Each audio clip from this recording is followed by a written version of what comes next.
everyone, and welcome to the 100th episode of the Richard Lewis Show. I'm your host, Richard Lewis. Joining me, as he always does, is, of course, Sam Davis. Now a commentator, now a caster.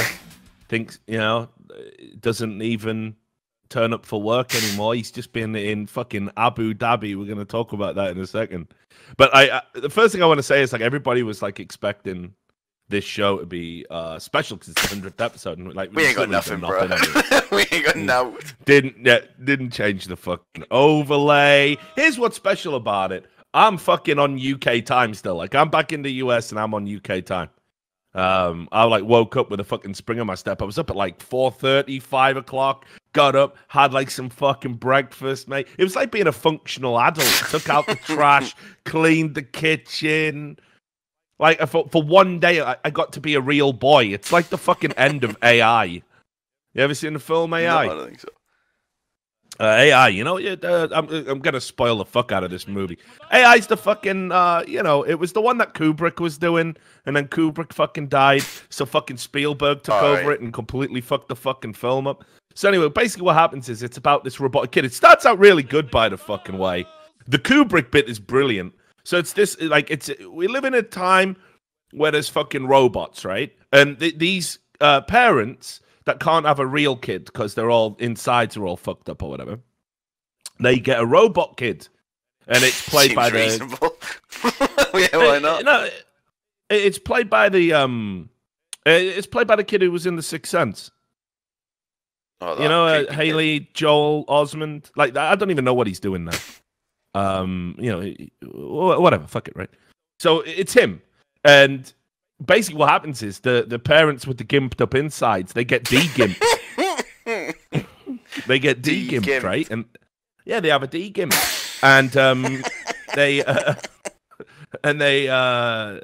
end up having a real kid. So the whole point is now the fucking robot kid is marginalized. No, they do because they treat it like shit. They start treating it like shit because it becomes a plaything for the real kid. Yeah, it becomes well, not even that. It's just the kid hates it because he knows it's been deprioritized. If this ends in killing a human, does that count that I won the bet? No, mate. well, sex robots. No, I said any kind of personal service robots. Let me get this clear. I'm sure we said. Well, I'll watch the VOD back. I know. But anyway, so what they do is rather than just deal with the fucking kid. Just I don't know, reprogram it, decommission it, whatever you do with robots you don't want anymore. What they do is they take it out to the middle of the woods and just leave it there. Why are you abandoning a robot like a dog? Yeah, they just literally take it out to the middle of the woods and leave it there. And because it's programmed not to know that it just got fucked, the kid's just right, well, I better get back to my mother, I want to get back to my mother. All right, I thought he would have just turned into some Mowgli robot and started living with the lions, running on all fours. Yeah, but this is the thing. So he goes out into the wilderness, and it turns out every motherfucker's dumping robots that they don't like, right? So there's Revolution. This gimped up. Yeah, there's this fucked up. It's like I don't know, a Narnia of. In fact, actually, it's a lot like fucking Nightbreed. If you've ever read Cabal by Clive Barker, there's this place called Midian where all the demons and monsters and fucked up cunts go, and they just live there. So it's like that for robots. And there's Jude Law's in it, and it's the best part he ever played. He plays a gigolo robot, right? And he. And he looks after the kid, right? He says, "Don't worry, I'm Gigolo Joe. I'll look after you and stuff." And the funny thing is, it's Jude Law's best ever acting role because he's got to play somebody that can't quite convince as a human, and he does it perfectly. Which tells you everything you need. Yeah, tells you everything you need to know about fucking Jude Law, right? So anyway, Jude Law's looking after the fucking kid. And there's all these other fucked up robots, and then they end up in a carnival, and there's all this fucked up shit happening. And anyway, they escape. And while they're doing that, the robot kid, Haley, he fucking reads this story about the magic fairy. It's Pinocchio, right? About a magic fairy who can turn him into a real boy. And he thinks, if I get turned into a real boy, right, my mother will love me again. Right, and they'll take me back. Yeah. So now he starts looking for the magic fairy. Oh, fucking hell. He goes, His artificial box is gone. his artificial box is gone. He goes into town. Gigolo Joe gets got. I don't know, by some fucking anti-gigolo squad or something. and anyway, basically the whole thing is it ends with the kid. Basically, he finds the fairy down at the bottom of the sea, and where the film should have ended is just sad that he's just at the bottom of the sea with this like old female statue that he thinks is the fairy, and it should have just ended there. But Steven Spielberg decided to tack on this shit ending of Kubrick's script, where he's at the bottom of the sea. Millions of years later, aliens come to a desolate, frozen planet Earth, resurrect him, and he gets to spend one day as a real boy. And basically what I'm saying is, that ending was my 5 o'clock. What kind of mad That's what I was doing. Pinocchio is that?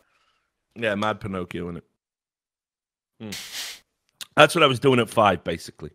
So anyway, enough about my shit, because I'm going to start ranting and raving about kids on planes in about 2 minutes. What was Abu Dhabi like, dude?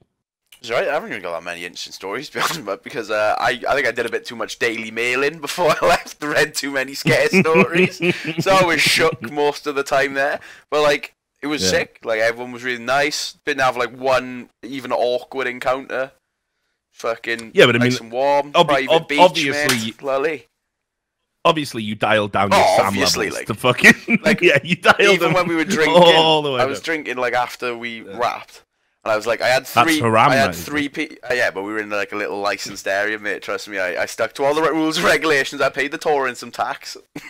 Still haram. But I drink like 3 beers, which it's not my first rodeo. But even then, I was like, all right, I'll have a 10-minute wait before beers now, because I don't want to get to the point where I am drunk in Abu Dhabi, because that does not sound safe.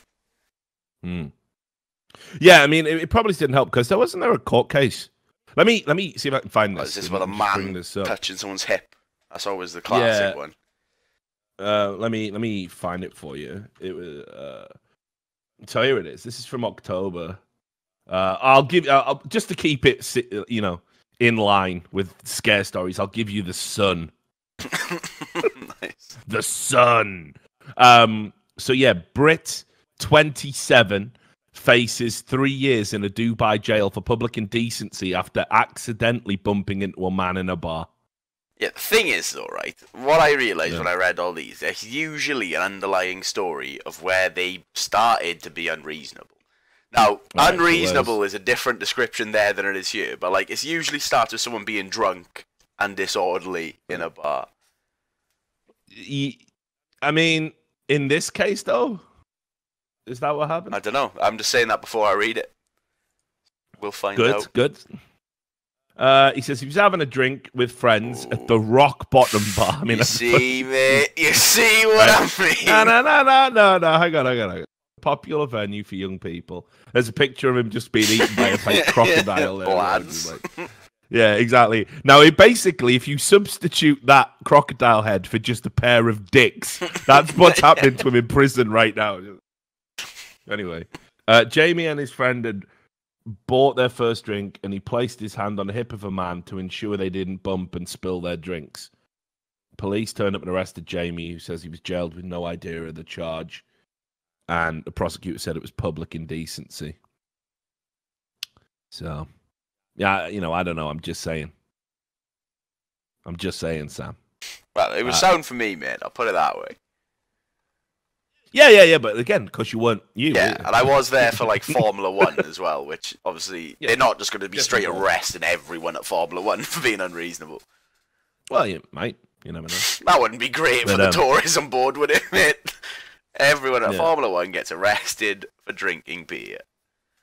So, I mean, don't get me wrong. I've heard it's a beautiful place. I was talking to an American Uber driver, actually, just the other day, who said, like, if he could live anywhere other than America, it would be Abu Dhabi, He says it's like, really nice. He loved it out there. And I don't know, man. It definitely ain't for me. Oh, no, I wouldn't live there. Like, nah. Yeah. But it was really nice. So, yeah, it's definitely not for me. Right, let's talk about these motherfucking kids on this motherfucking plane. Samuel L. Jackson, right? Callback. Kids on a plane. I put a fucking tweet out about it the other day, and it just fucking makes me laugh just how easily fucking triggered people get by, like, just casual observations about life. Like, I'm not making any grand determinations about, you know, like what we need to do moving forward about the pesky plight of kids. Like basically, as soon as people have fucking kids, it's like their sense of humor just fucking evaporates, like, doesn't it? You know. So anyway, I was coming back from you know, I've been over in London, been over in the UK. I was there for the Esports Awards. I used the time because it was Thanksgiving over here in the States, so it was a good time, you know, to be off work, go see some people back home in the UK, and blah blah blah. And you know, so I was out there for a while, and obviously it wasn't me who booked the flight. So, you know, no disrespect to the Esports Awards. I'm sure flying me out from Atlanta was just to attend, just to literally receive one award was probably quite an expensive thing to do. You know, the flights are about, I don't know, like 1,200, 1,500, 1,700, I don't know.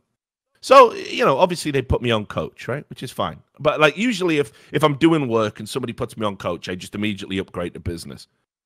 Because coach is fucking hell on transatlantic flights. Let's just establish that. So there I am, you know, the way over to the UK wasn't that bad. It was one kid. Yeah, I had one kid on the way home. You know, one kid I can deal with. On the way fucking back to the States, and that's the longer flight of the two, by the way, because of fucking tailwinds or whatever, you know. 5 kids. I shit you not. All in the back. So vicinity. First of all, I'm in the seats. You know the ones in the very back row that don't recline? Yeah. Yeah, I'm in that row. I think they usually save that for the crew, the cabin crew, like the jumpers, you know. So I'm on the shit seats. I'm literally in the shit seats. The shittest seats on the fucking plane. And I'm like, well, you know, at least check in, but you're not checking early. Mate, I checked in as soon as I could by the time I already got there. And it was weird as well, because like it said that was the only seat I could have on the plane. Yet when I got to the airport, some guy come out going, right, if you haven't got your check-in, come over here. Like, hang on, they better have.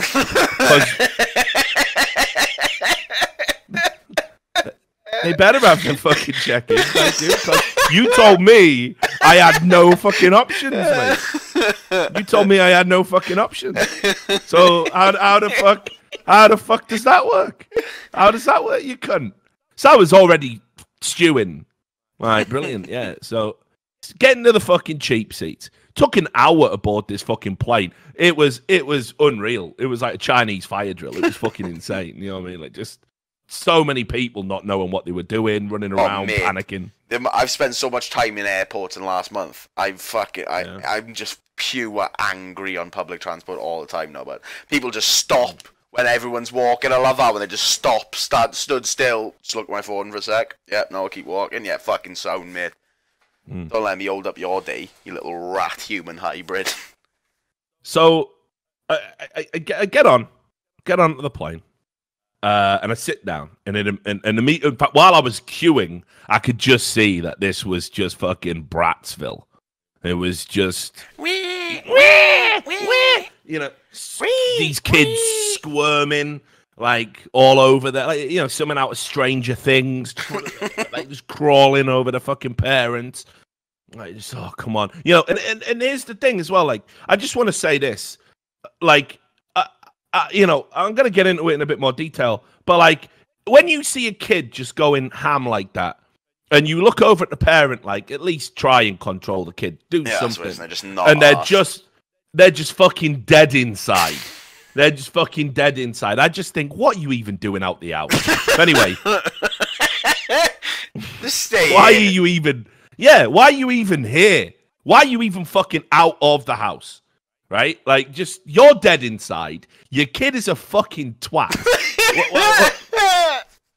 You know what I mean? Because it's the thing. I never get angry with a kid. Because the point is, I'm not. Because I mean, I am and I aren't. Because like, it's definitely not their fault. They didn't book the motherfucking flight, did they? They might be the one causing a ruckus, but you're the one who brought them to the ruckus. Yeah. True. Definitely, they brought them to the ruckus. But and you're right. It's 90% the parents' fault. But here's one of the reasons why I don't want kids. There's no getting away from this fact. For however many years of their life, like kids are just arseholes, aren't they? They're just They're just mega unreasonable. They're just you know, little they're angry, low IQ, small humans, but yeah, exactly. Like, who wants that? Who signs up for that? I'm not signing up for that. Like, loads of people were messaging me after this tweet the other day, going, well, yeah, you probably don't have kids, do you? Yeah, but that's fucking right. I don't. I've seen how they've fucked up all of my friends' lives. Like, you know, just. I went back. I was out drinking with a guy called Ollie. Known him for years. He's a fucking mad sexual deviant. We never thought he'd settle down and have a kid. You know what I mean? He used to be an arch fucking bushman. You know, he used to be out there all the time. And, you know, he got a regular girlfriend, and we were just like, yeah, fucking, that's all right. You know, good. You know, and then he got married, and we're like, good. And then it was like, fucking hell, he's knocking a kid out, right? So I went back. And the kid's like 6 months now. And we know it's definitely is. It's got the same shaped head as his dad. Like, his dad's got a... Ollie notoriously has a fucking funny head. What kind of head we talking? No. It's more like... In fact, actually, I'll tell you Ollie looks like, right? Right, Jace, let me just find it for you. Have you ever watched the original Friday the 13th with the twist ending? Probably at some point in my life, but refresh my memory. Well, let me just... Right, okay, here you go. Here's the picture, right? This is how you... Yeah, right, so basically there's here it is. Just bring this picture up. It's literally Ollie's head. Now, this is just what Ollie's head looks like. Full alien head. Yeah, exactly. And his he looks like Roger from American Dad, like lump head. There he is. Right. So anyway, we're out drinking. Now, I haven't seen this motherfucker in ages, and I fucking love Ollie, dude. So I haven't seen this motherfucker in ages, and we're having a drink. And it's like 8 p.m., right? You know, it's early doors. Like, yeah, we've been tying one on for a few hours or something, but it's like 8, 9. And he just keeps saying to me, yeah, I'm going to have to go after this drink. I'm like, what's wrong with you, Ollie? Your eyes like piss holes in the snow, just fucking reamed out. I'm like, what's wrong with you, mate? And he's like, I just haven't slept since the baby, you know. He was saying he literally wanted to come out in the hope he could just get some peace, maybe have a nap in the corner, come out with the lads. And it's like, what? Who signs up for this shit? Who signs up for this shit? So anyway. Right, we get on the fucking plane. There's 5 fucking kids around me. There's nowhere to hide with 5 kids. One kid, you know, maybe it gets upset on takeoff, maybe it gets upset on landing, maybe it has a bit of a collie wobble halfway through, whatever the fuck. You're probably going to get a little bit of peace. You've got a window for sleep. This is a fucking 9.5-hour fucking flight, not including time to get to the airport, the fucking nonsense of getting on the plane.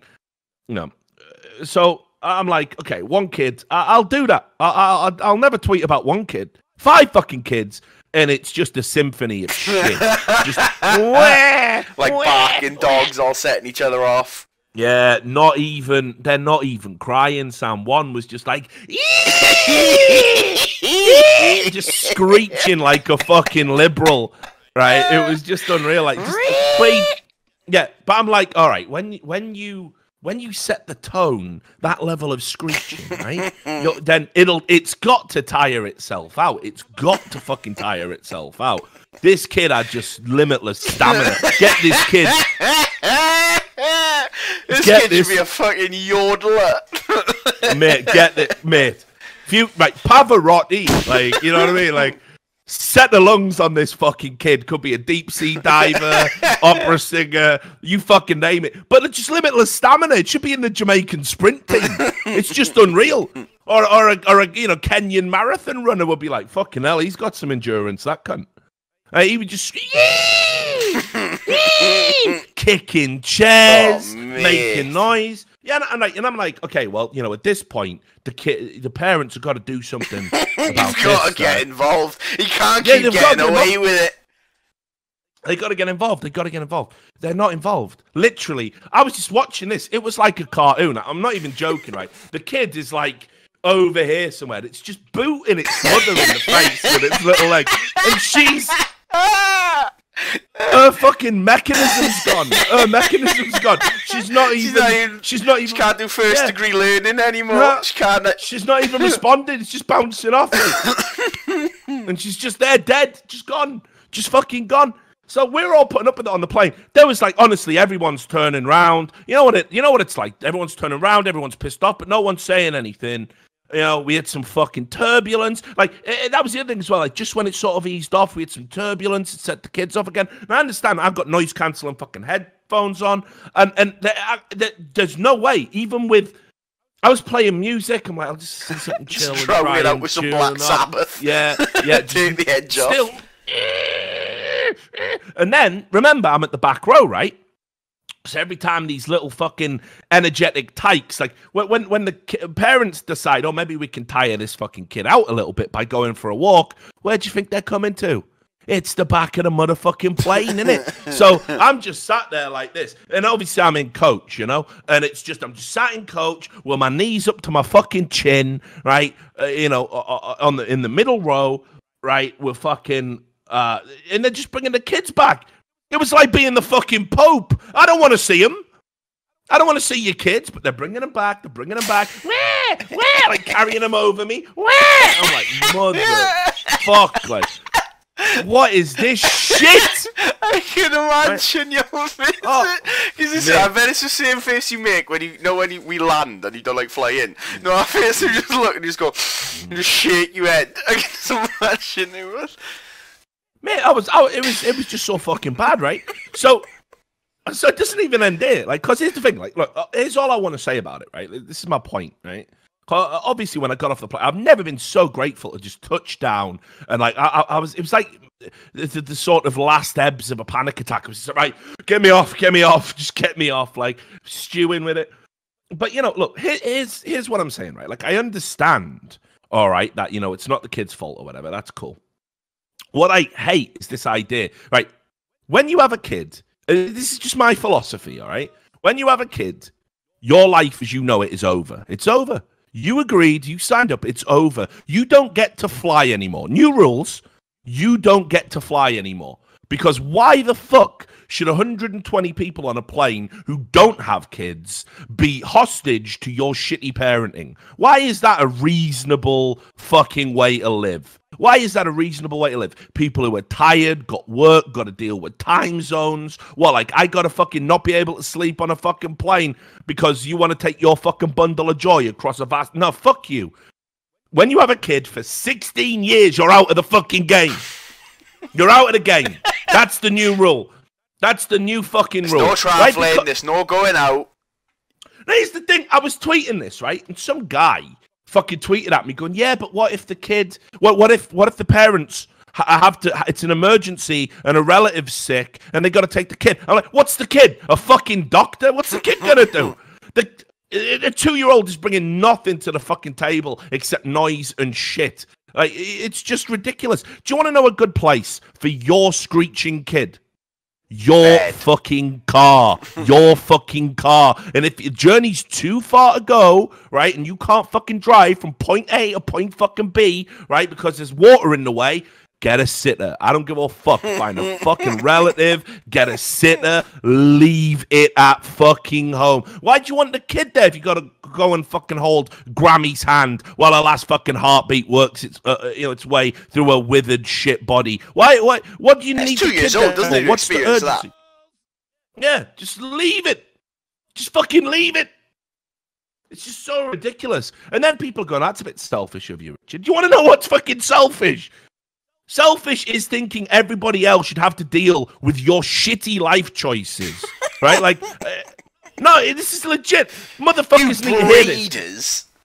Yeah, you fucking decided to have a fucking kid and you think your life's just going to stay the same. You think you're going to go out and party and have fucking fun and get sleep. No, it's over for you now. For 16 years, it's over. You are not a regular person anymore. You are a parent. It's over for you. It's over for you. Don't you understand? There are concessions you now have to fucking make and we don't want to make them. That's why we don't have kids. It's this fucking simple. And, you know, people are saying to me, that's a bit fucking selfish. It is selfish to think everybody else has got to deal with your fucking shit. I just don't understand it. I don't understand it. There was some insane replies. Like, just some insane fucking replies. You know, look, let's just look how society works in every other area, right? Can I drink at work? Can I drink on a plane? Can I get drunk on a plane, I should say? No. Why? They say safety. Here's what they really mean. Drunk people are fucking annoying. Drunk people are annoying. No one wants to deal with an annoying person in an enclosed space, especially if they start being unreasonable. So we make the concession. You can't smoke on a plane. You can't smoke indoors. You can't do anything. Again, they pretend, it's health and safety. Some people don't like smoke in the face. So we go, you know what? That's really annoying. Take it out fucking side. Take it outside. That's what we say because it's fucking annoying and I shouldn't have to deal with it. These are the rules of society. If something is annoying, people tell you to take it out of their motherfucking face. Kids, though, this is ridiculous. We just put up with it. Have you ever tried walking down a fucking street, by the way, when there's fucking, like 3 prams in a row just taking up the whole... Parents just... We're parents with kids and prams, so this is our one conversation we're gonna get to have today. So everyone else better fucking walk around us. We are the pram squad. Fuck off! I'm so sick and tired. It is sanctimonious. Everyone else must bend for me. I'm a parent, everybody. I'm a parent. Change the fucking rules. Your life has to suck because I'm dead inside. So fuck you. Nonsense. So yeah. So we just need an airline. That's all I'm saying. Or a kid section with some sort of increased soundproofing. There you go. I've engineered it. Yeah, it's called the fucking hole. They go down there with the dogs and the cats. It's so ridiculous. Right, anyway, so I'm just... Obviously, some of this is a joke. I feel like he's stressed it. but also, but maybe, you know what I mean? Like, just give me a fucking airline.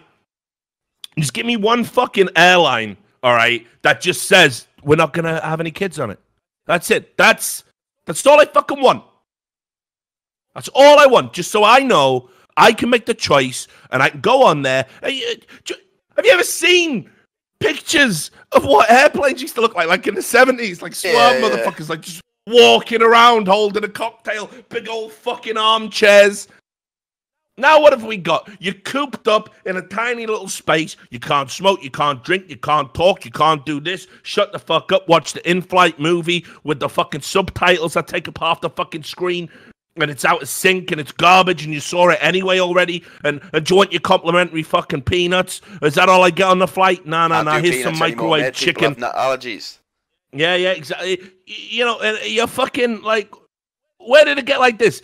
But you get your ass fingered just to get on a fucking plane these days. I saw some guy get taken off to the fucking private screening room, like something out in 1984. His arsehole got fucking depersoned or unpersoned while someone fingered his fucking memory hole, right? And you just like, can I just get on a plane and just peace and quiet. Just let me tune the fuck out of it all. Just let me have a little moment to myself. Please, just let me have some peace and quiet. Well, no, because we are letting fucking kids on a plane. This was like a crash in the sky. This was like a crash in the motherfucking sky. I shouldn't have to fucking deal with that. So I want an airline. I don't know. Stop breeding airlines. You could even have certain flights of the airline. So like 2 of the 4 flights a day are kid free. If you have a kid, you have to go on the earlier ones. Yeah, just something. Just give me something. Because it's too much. I got off the fucking plane. I got off the fucking plane. Tell you what, it's fucking jet lag. I forgot it's Monday.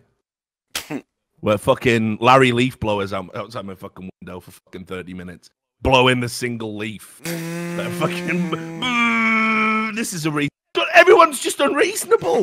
The world is just an unreasonable place now. It's like people just say, I've got stuff to do, so fuck you. If you're in my orbit while I'm doing that thing, fuck you. And it never used to be like that. There used to be etiquette, consideration. It used to work that way round. Anyway, I don't know. So yeah, just give me a fucking airline. No kids airlines. please sleep on the plane airline. Hey, fuck it, have a drink. You don't just get one little sad little fucking, Bloody Mary. You get an actual fucking drink. Hey, have a full bottle of wine. Have 6 cans of special. Go nuts. We're all adults on this plane. Yeah, fuck it. Even the pilot's pissed. Come on. Just give me that. You got autopilot anyway. Fuck it. Yeah, exactly.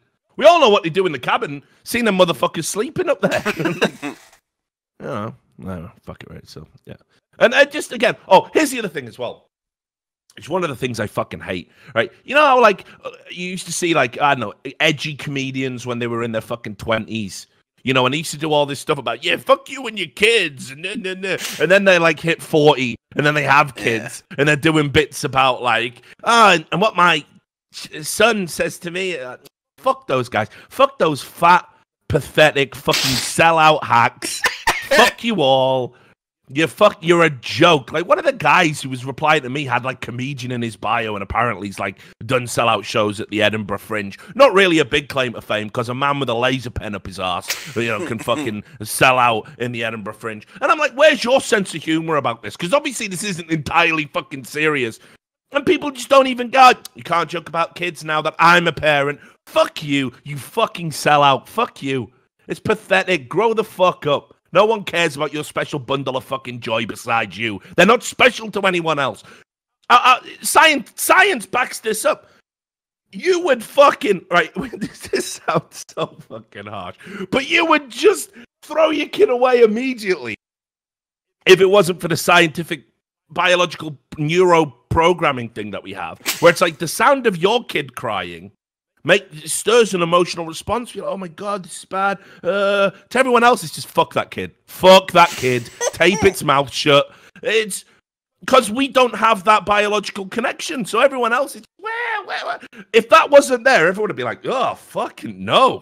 Fuck me. Is this what it was? Bye, baby Moses, down the fucking river you go. It would be like that. And people don't realize that. People don't realize no one else thinks your kids are fucking special. Fuck. Right, anyway. I'm all right now. It's out my system now. It's out my system. Whew, it's out my system. So, yeah. So, let's talk about the news, eh? Have you seen this? Hey, have you seen this? You seen this? You heard about this? You heard about this? I didn't realize as well, that basically our show just is fucking Jimmy. It's good to know that, isn't it? Right. So let's just start with some. We'll ease into it, right? Asian news. This is. Right. There's a bunch of I'm going to try and frame this in a politically correct kind of way, but there's a bunch of weird motherfuckers out in Japan, right? I don't know if you've seen this, right? Have you seen this? There's just weird motherfuckers out in Japan. And, and it's fine. It's cultural, so it's all good, right? It's weird to me, I should say, right? I should put the caveat there. It's weird to me. But, I see some stuff coming out of Japan. You can ask Kurt Eichenwald about this with the hentai and everything else. Tentacle porn, whatever. I don't get that, right? But obviously there's a big subset of people who do. And that's fine. And we've got sex robots now, and apparently sex robots, that's on the increase or whatever, however they fucking measure that. Right? It's trending right now. Yeah, it's trending worldwide, brother. People love love this. Yeah, people are into it, man. People want more. They want better sex robots. They want sex robots with personalities. In Japan, especially, people are going nuts for sex robots. This is well documented. We thought about it on the show a lot. But I did see this the other day, and it's really interesting because in Japan, people just aren't getting married as much anymore, and they're not having kids. And everyone's talking about this potential Japanese population crisis, right? That they're gonna have to do something because their birth rate is so low. We're getting wrecked there. Tell you what, right? I bet if you fly, I mean, Japan's only small, but if you fly from one end of Japan to the other, I bet that's a peaceful flight. Yeah, probably. Yeah. So no kids. So anyway, there's a company now, right, which is basically recognizing the right for people to marry virtual waifus. He's dropped the waifu. Right, this Sounds. is true. This is true. So, I mean, where's the consent in that, though? right. One company thought it was prudent to embrace the future and recognize marriages between men and their anime waifu.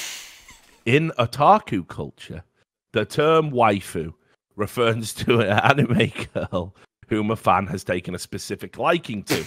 Waifu stems from the English word wife, but is given a Japanese pronunciation. The counterpart word husbando for male characters has a similar use and origin. Now, according to this website, basically they're saying, you know, they've been inundated with requests for people to actually get married to their waifus.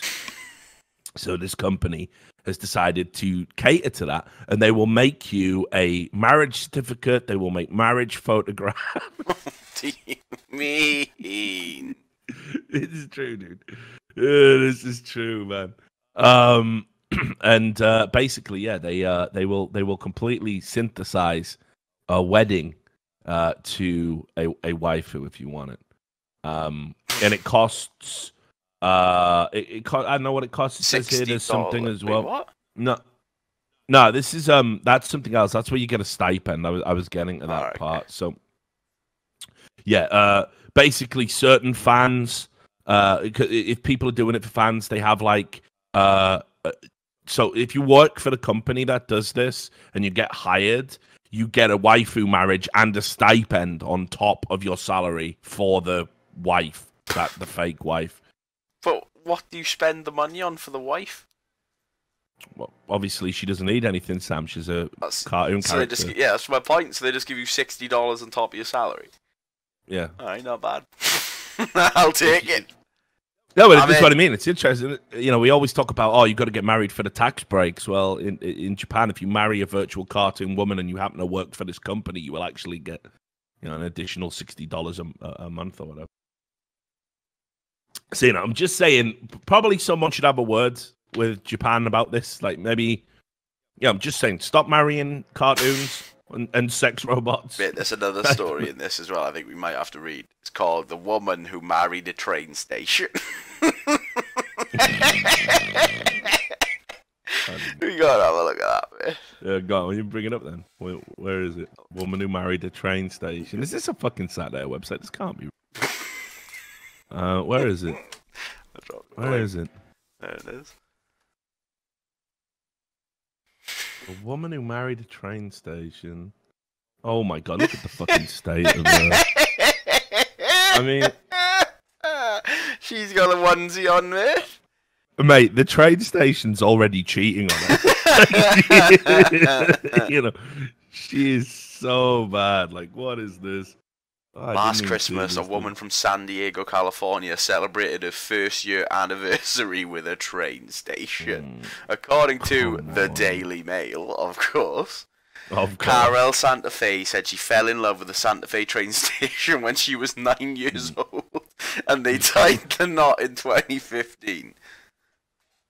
Before she went to the train station, she was in a relationship with a man for 18 months, but it didn't work out. The train station promised she would never leave me. What do you mean? How was it promised anything? You fucking... Wait, you know how, like, you know, one of the things that you hear about is someone with like a member of the opposite sex, and then after that relationship it's so bad they like, it helped me realize I'm actually gay. Yeah. You know, and that person usually has like some mad sort of introspective, like, oh my god, my self-esteem is fucking ruined. I'm such a bad partner.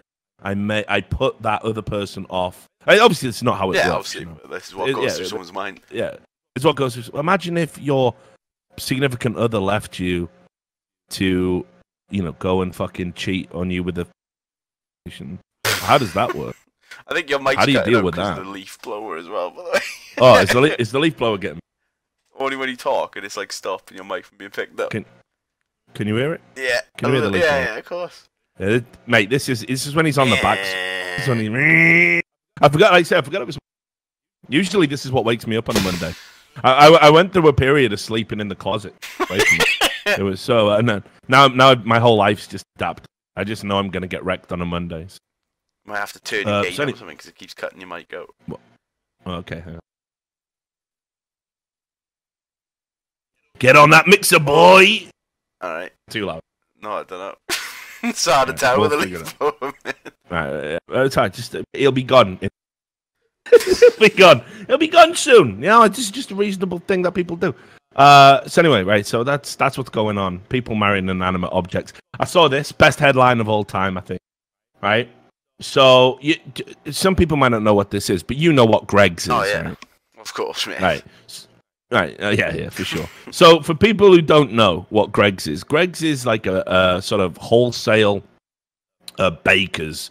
You know, they make just like thousands of sausage rolls every day, and they're all uniform, they're all identical, and it's just greasy food, but it's cheap and it's quick, and you know people just go to Greg's. They make sandwiches as well.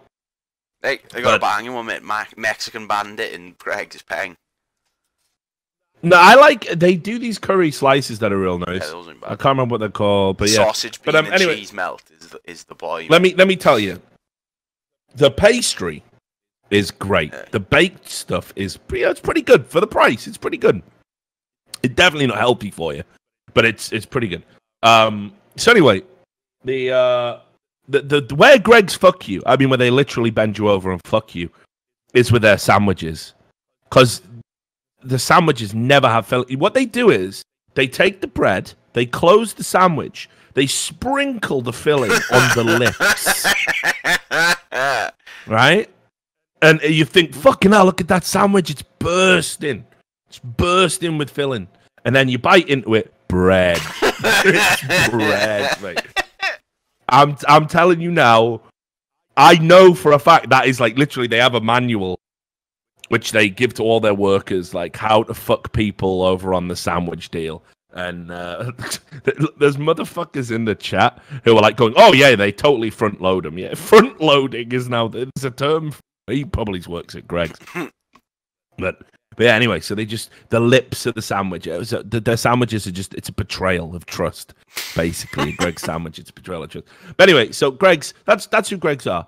This is the best headline I've ever seen, I think. It's really up there. It's a late entry for 2017's best, anyway. Greg's says sorry after Advent calendar launch replaces baby Jesus with a sausage roll.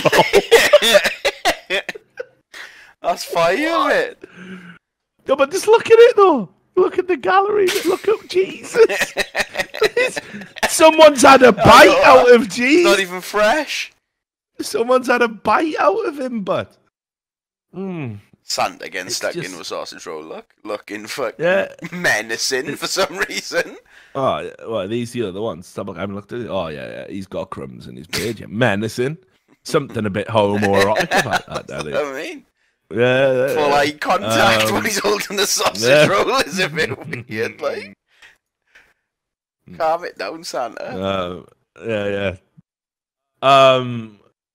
So basically, this is just a story that obviously it's coming up to Christmas, so they make these things called Advent calendars. Again, I don't know culturally if people know what an Advent calendar is. I won't make that assumption, but it's where like each day you open a little window, and it's got like a little scene and a picture, and usually it's got a treat inside, typically chocolate, but you know, whatever. Sausage rolls, whatever you want.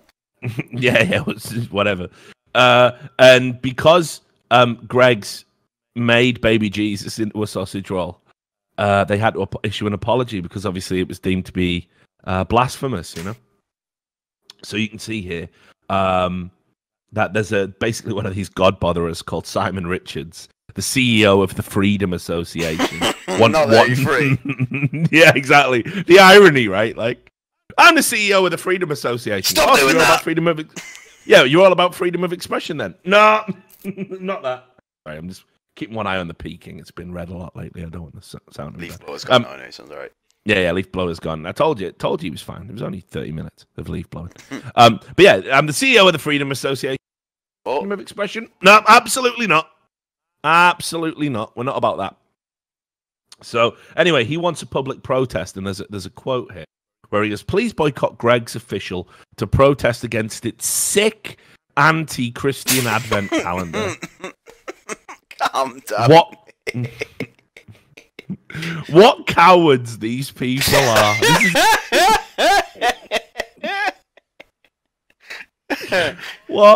What cowards these people are! We all know that they would never dare insult other religions. I mean, other religions don't celebrate Christmas, do they? No. So, I mean, far be it from me to suggest you might be shoehorning it in if you had, the Prophet Muhammad as a sausage roll, doubly insulting, because obviously pork product would be in there. It doesn't work for Judaism either. But why would you do it? Why would you do it at Christmas? Why would you do that? Yeah, just to celebrate Christmas, I thought we would basically insult every Muslim in the country with this Muhammad made out of pasties. It doesn't make any sense. And also as well, the idea that Jesus is being insulted in this picture. It's the other way around. They're saying the sausage roll is as good as Jesus, which might be a bit of a push. I mean, don't get me wrong. I like a Greg's sausage roll. Definitely comparing them to Christ is a bit much. So good, it will forgive your sins. Yeah, exactly. Do you know what I mean? No, but it's not even forgiving your sins. It's baby Jesus. It's before he grew up and became a rabbi. It's baby Jesus. Before he was even doing that, miracles and that. Baby Jesus did nothing except bother people on planes. On donkey rides to Bethlehem. He better fucking save our sins. He better save us, Lord. I don't give a fuck whose son he is. Get him off the fucking donkey. You made the decision. Son of who? Give a fuck. So, what cowards these people are. We all know they would never dare insult other religions. They should donate every penny of their profits to the Salvation Army. Why though? Why though? Jesus ain't selling sausage rolls. I'll let him know. Like, it's not like someone said, "Oh, if they've made Jesus into a sausage roll, I better go have one." Fair dues. But I mean, does he mean all of their profit? Like every penny, or just sausage rolls? Because that's what I mean. He says every penny, but like, he must just mean every penny from sausage rolls. Like every penny is unreal. Every penny's reasonable. So, and then they this is the Northern Echo, who turned me down for a job. Funnily, still got the rejection letter in there. Back in my early journalism days. They also interviewed the Reverend Mark Edwards of St. Matthew's Church in Dinnington and St. Cuthbert's Church in Brunswick. So obviously this guy's very important. Yeah, he's double churched, didn't he? Derek's had a double church. He's figured it out, mate. He knows he can have fucking 2 collection bowls if he does it this way, mate. Go in the morning, 1 in the afternoon, 400 quid for party. He back to the debauchery. Yeah, he gives it the fucking pro patria Maury, throws the fucking plate out in Dinnington, drives to fucking Brunswick just in time to pick up the plate he left fucking spinning from the week before. Yeah, he's double plating, double churching. But anyway, it goes beyond just commercialism. It's showing a total disregard and disrespect towards one of the greatest stories ever told. And I think the key word here being story. And I think people of all faiths will be offended by this. Not sure that's true. I'm not sure that is true. Actually, I'm sure most people, regardless of faith, don't give a fuck.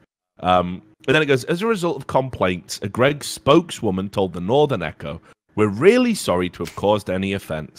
This was never our intention. Greg say the calendar is worth between £35 and £60, and the vouchers can be redeemed in shops from December 1st up and including Christmas Eve." Is it actually an advent calendar with doors and everything? Or do you just go into Greg's every day and they give you vouchers? It is. Right, yeah, it's just vouchers, yeah.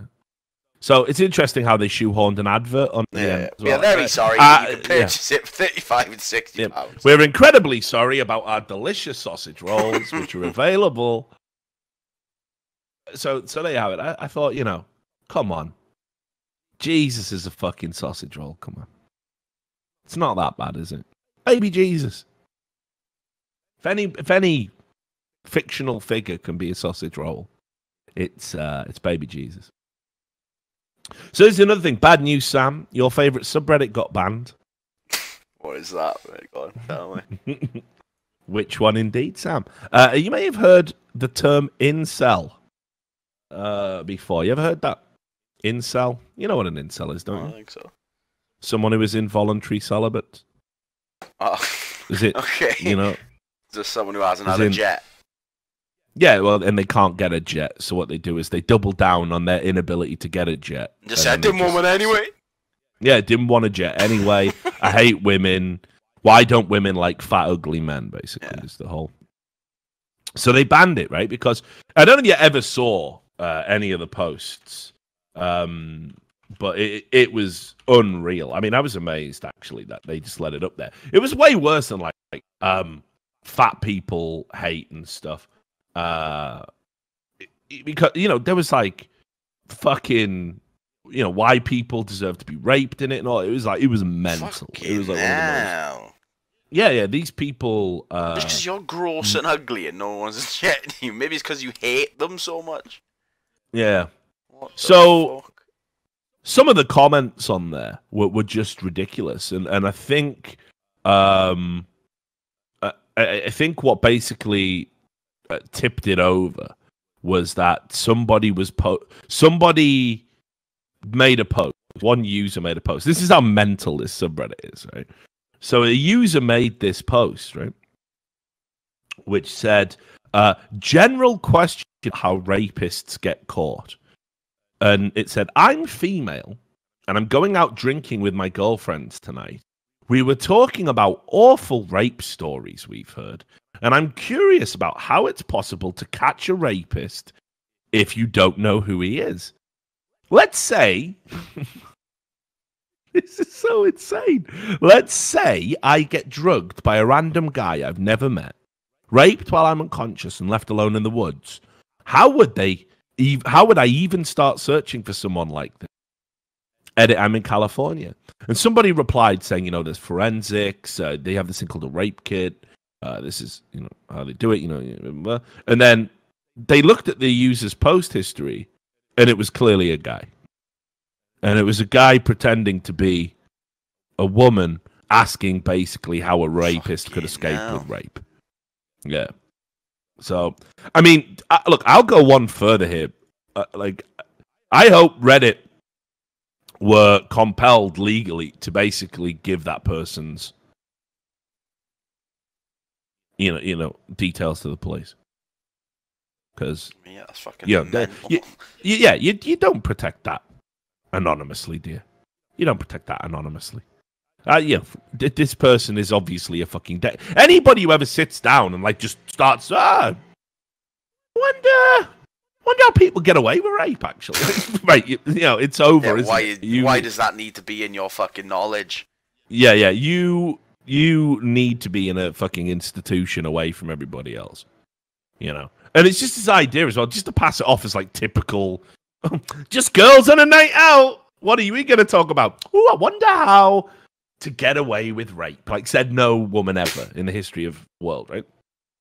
So pretty much after the back of that, people realized that incels was a fucking... mentally ill haven. Yeah, it was just a fucking hellhole of just the worst people in the world. And, I can't understand this. No matter how bad things get, why not just work on self-improvement if it means that much to you? Why would you just go down this mad route? Loads of them as well. There was posts of all the other thing you would get is just guys saying, I've had enough, I'm gonna kill myself, I'm sick of women rejecting me. Well, all right, look, just hold on a second, homie. It's not even that much different than sex. Just have a jet. Put the shotgun down for 2 seconds and just go to the gym. And just rinse and repeat that for 6 months, and there you go. Yeah, it's way easier than shooting yourself in the head. It's not all that bad. You get tired now, but you are alive for the end of the day. But it just look at some of these fucking posts, dude. I mean, this is just it's just disturbing. And like these people are just the absolute, you know, detritus that sort of just, you know, filters down at the bottom of the internet, you know. And you can just see people like proof that girls are nothing but trash that use men. Like, fucking hell. What the fuck's wrong with you?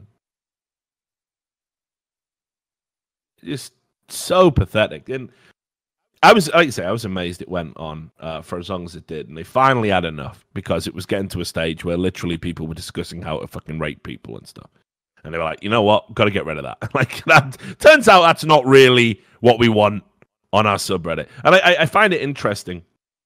There was a few people, you know, like the reactionary knee-jerk people. Reddit censorship. Like, nah, no one's dying on that hill with you, mate. So, listen, you want to speak up for the incels plotting rape, you do that. I'm going to be over here with the normal human beings who think all those people should be fucking locked up and deprogrammed. Whatever.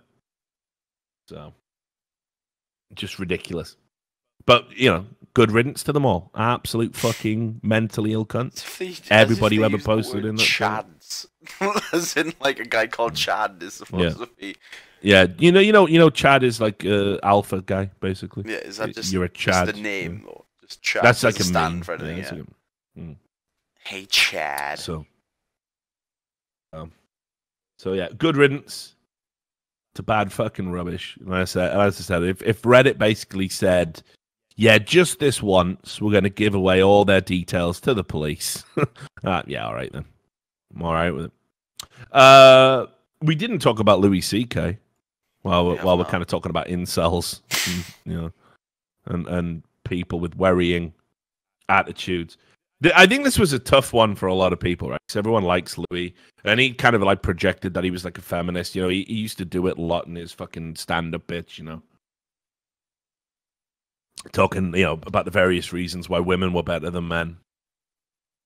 And obviously, you know, look, here's the thing. You'd heard the rumors too, right? I mean, like, you know, the stories about Louis C.K. jerking off in front of female comedians. You must have heard that, right? After it came out, not before.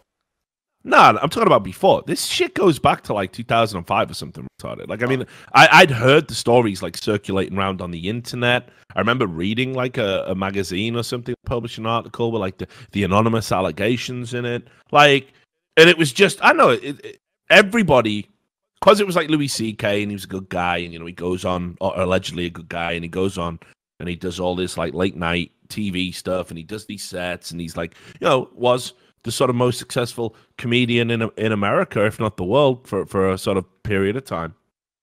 I think everybody was like super quick to sort of come out and defend him, you know, like, and they're just rumors. You can't convict somebody on rumors. I mean, those days were over. But it wasn't like just one allegation. It was like just repeated allegations. Like, just, you know. And anyway, once the Weinstein thing blew up, it was obvious that this was going to get revisited. I mean, I bet, just picture fucking Louis C.K. Oh, God. Oh, no. Because, you know, it was obviously going to come out again. And fair play, you know, he admitted it, which is more than, you know, the Spaceys of this world and the Weinsteins. What do you mean, did. Spacey admitted he was gay, mate? Isn't that what the allegation was? Yeah. The rumours are true. I am, in fact, gay. I don't think that's what the allegations were. We weren't talking about that, Kev. Definitely not. We all knew that anyway. We all knew the time you got mugged on Clapham Common by a rent boy. We all knew. We knew you were gay then, Kev. People were asking questions when you took your mother to the Oscar for Usual Suspects or whatever. So people knew. This is someone else. You forced yourself on a 14-year-old boy at a party. That's pretty different. And then there's 20 other allegations. I now choose to live my life. No, Kev, it's not going to work, brother. But anyway, so the Louis C.K. thing, you know, I don't know if you saw the statement, but he said, you know, these stories are true. At the time, I said to myself that what I did was okay because I never showed my dick without asking first, which is also true. So basically what he did was, he basically said, hey, do you mind if I get my dick out and jerk off in front of you? And these women were just sort of like, sorry, you know, or all right. And people, I saw people making an argument for Louis C.K. on this basis, saying, well, at least he asked. Come the fuck on. If your boss came into a room, right, and said, hey, Sam, you mind if I have a wank in front of you and you just watch it in that? I would definitely say no. All right, but let's say you really needed a job. Yeah, if I had two, for my position, it's easy. If I had like 2 kids, it's the only job I've got. Yeah, I don't do sick it. mother, whatever it is. Yeah, it's different for me, but yeah, definitely overall. And you've got to weigh up in that split decision whether it's like, fuck it, I should just watch this. Just let him do it. It'll be over in 5 minutes, and then we'll, and then, So there's a power thing at play. And this is obviously exactly what the kink is, by the way. You'll notice all of these guys who are jerking off in front of women. Yeah, I saw people saying to me, and just saying on social media as well, why would they do it? They could have any woman they wanted, or they could just pay for sex. Because that's the kink, isn't it? That's the fucking thing. That's their creepy shit. Yeah, that's their creepy, fucked up brains.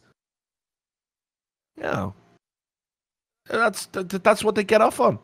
So, yeah, like, I just wanted to say it's like the indefensible. It's like people are fucking trying to defend Louis fucking CK jerking off in front of fucking women that, want to have careers in a typically male-dominated environment, right? With like, and here's this like guy who's like the most successful comedian. And yeah, and he gets all these shows and he's got connections with FX, or he did have, obviously, he's got like some power over them. There's a fucked up power dynamic that's being abused. Can't believe, like, I mean, someone even replied to me with a Twitter account. Louis C.K. did nothing wrong. Did though? Did, like, 100%. Except for all that wanking, like. And again, this is the only question you need to ask yourself. You've got a kid, right? Your kid, goes out gets their first job, and their boss comes in and says, "Hey, do you want to watch me wank?" So, and then if you're happy with that happening to your, teenage girl or whatever, then fine. I would venture that you're mentally ill if you're all right with that, because I'm not all right with that. So yeah, Louis C.K. So I got to be honest, like, he's never. It's kind of over for him for like 5 years or something. I think they even pulled his specials off like Netflix. Yeah, I think they did. Yeah, you can't even watch them anymore. So it's gonna be mad when he comes back as well. Like, because don't get me wrong. I mean, people have come back from pretty crazy shit in comedy. Remember when Richard Pryor overdosed on fucking not overdosed, but he fucking freebased and set himself on set himself on fire and ran down a freeway out of his mind. That's more of a personal rock bottom where it's just affecting himself. Yeah, true. And that's like weird shit is that can be like good for comedy. Once you hit like a rock bottom, that's usually when people are most funny, aren't they? Yeah, you have the most self-hatred. And obviously it's still going. Every day there's a new fucking celebrity or something just getting fucking exposed as being some creepy cunt. And it's crazy as well. Like, everyone comes out, yeah, we knew. Sound. Great.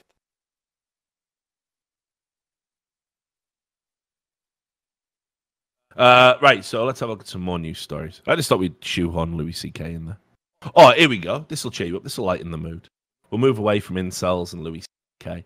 This is just a mad fucking story. Again, it relates to planes. I probably should have done this earlier.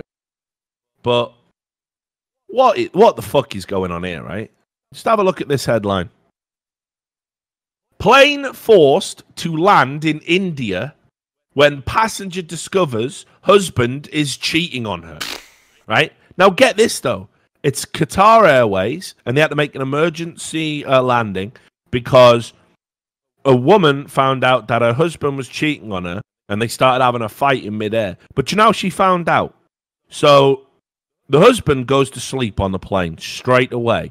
And while he's asleep, the woman gets his phone, but it's got a lock on it, right? Uses his thumb. But it was his fingerprint lock, yeah, right? So She uses his sleeping hand to unlock his phone and was scrolling through the text and found out he'd fucking cheat. First of all, is she Jason Bourne? Like, what is going on here? Like, yeah, like Mission Impossible shit. Like, right, I'm in the mainframe.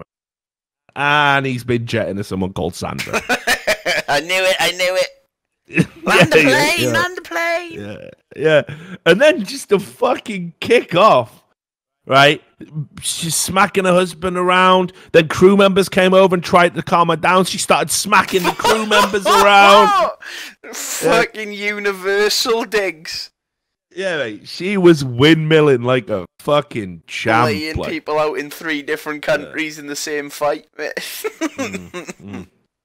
She just didn't give a fuck. Like, she was just wrecking everybody. So they just had to land the fucking plane. And then, to be fair, there's no like end to the story. It just says she just got escorted. But she's got to be arrested. Like, oh yeah, surely, give it out digs. Surely it doesn't end well. Yeah, well, it just says here. She and her family members were escorted off the plane in India. That's all it says. That's it. So yeah, there you go. Jason Bourne is an Indian woman. All right, what else we got? What else has been going on? Oh, so we didn't talk about this, did we? We were going to do it in the last show, and then we just never got round. So we definitely need to talk about this. So look, every now and then we'll just throw in something about Trump. Now, I've tried explaining this, but people are idiots. So I'll just try it again. No supporter of Donald Trump, but I am a supporter of honest media and people being represented accurately in the media. And I think with Donald Trump, and actually during the election, 2 things occurred. Hillary Clinton was misrepresented as being a good and honest politician, which she's not. She's a crook, and is one of the most demonstrably corrupt politicians active today. Donald Trump was represented as a frothing Hitler clone, which he's not, but he probably is a bit of a cunt. You know, just why can't we just get along and just all agree that the media just went fucking crazy and basically tried to create your choice is Jesus and Hitler. Like, you know, I mean, pretty much literally, that's what they did. You got a choice between Jesus and Hitler. Who do you want to vote for? And some people went, hang on a minute, he's not Hitler, and she definitely ain't Jesus. So you know what? All things considered, I feel more comfortable voting for the one you claim is Hitler. And then everyone goes, ha, you must be a Nazi. You're voting for Hitler. We're like, hang on, he's not actually Hitler, though. Ha, reality doesn't matter anymore. Ha! Everyone just went mental. So every time on the podcast we bring up like a ridiculous story that illustrates how dishonest the media are, people will clip that or take it out of context, and they will go, hey, Richard Lewis is a Trump supporter. And there's a lot of people don't know, right? That goes on behind the scenes. So, for example, that there's games companies that don't want to work with me because they think I'm a Trump supporter and or a neo-Nazi. There's people at Twitch, for example, that when asked, oh, who's Richard Lewis? You know, who's that guy? They say, oh, isn't he that fucking guy who streams Nazi shit? I'd ban him if it was me, you know? So I always feel now whenever we talk about this, you just need to have the caveat now. You've got to have the caveat that, you know, I'm not a Donald Trump supporter. I'm definitely not a racist, definitely not a Nazi, definitely not even right-wing, probably lean right on a few issues because the right are more sensible on those issues, in my opinion. But anyway, we're going to talk about Trump. We're gonna talk about Trump because there's been a bunch of stories which I think again just illustrate how fucking dishonest the media is, and they're doing it for absolutely fucking you know. There's just no good reason for this shit. So the first thing, where we left it when we last did the show, the fish food. The fish food. You remember the story, right? Feeding the koi carp. Yeah. So obviously Trump goes to Asia, and he's doing a tour, and he's in Japan, and yeah, and for some reason they just went mental. Like, they were trying, and they do this every time. You know, it was like the time, I think, when he went to an EU summit or something, and they went, Donald Trump didn't use a translator, didn't put his translation earpiece in, even though the photo they used showed he clearly had his translation earpiece. And the thing that makes Donald Trump look bad gets retweeted hundreds of thousands of times, gets tens of thousands of replies, tens of thousands of likes. And it spreads, and then other news outlets take the story, but then the retraction that comes afterwards gets seen by about like 5 people. Yeah. They wreck you on page 1, apologize on page 30. Yeah, and this is the thing. This has always been considered like hugely unethical. It's a hugely unethical thing to do if you're a journalist. And this has now become standard modus operandi. This is the operating practice of the media. They know that as long as they retract it at the end, they think their credibility is intact. Well, it doesn't work like that. I was always taught when I studied journalism, an apology must be as sort of prominently featured. An apology or correction must be as prominently featured as the original story within which the false facts ran. That was what I was always taught. That was called best practice. And they don't do that. And they don't do that today, and sometimes they even refuse to delete the offending tweet, which would at least draw attention to the fact it might be inaccurate. Meanwhile, journalists have no problem deleting tweets that make them look bad, So, anyway, so Donald Trump goes to Japan, and there's this moment, right, where in a ceremony, they've got to feed koi. And, it's koi is like a symbol of fucking status out there. And they have this like wonderful lake with these big, beautiful koi fish in. I mean, it's beautiful as a koi can be. I don't know why I'm using the word beautiful there, but whatever. You got to make it look like I've been watching the Blue. And it's to show simpatico between the two cultures. And, the fucking, is it they have in Japan? Say it again? Is it a president they have in Japan? I think so. Or is it a prime minister's the title? No, yeah, a president apparently, or prime minister. It's a president. Prime minister.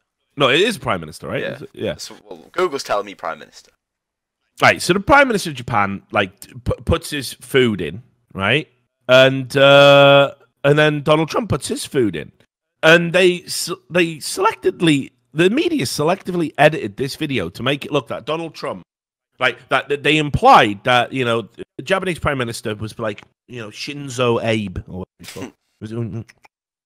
Like he's putting it in like that, and then Donald Trump come in and went, "Yeah, feed the fishes." Yeah, fuck fish, America, freedom. Yeah, and then he pulled the fucking 45 out. Blah, blah, blah, blah. Woo! Started lassoing them. Build the wall, right? Like it didn't happen like that, of course. So the news went fucking crazy. So first off, this was Bloomberg's White House, right? I mean, they hang on, let me just find this for you. I got I think this is the right link. I think if you click on this, it should bring up. There's like a thread. So this is Bloomberg's politics report. It shows Donald Trump going there, the welcoming ceremony. And then Trump and Abe spooning fish food into the pond. Towards the end, the president of the United States decided to just dump the whole box in for the fish, right?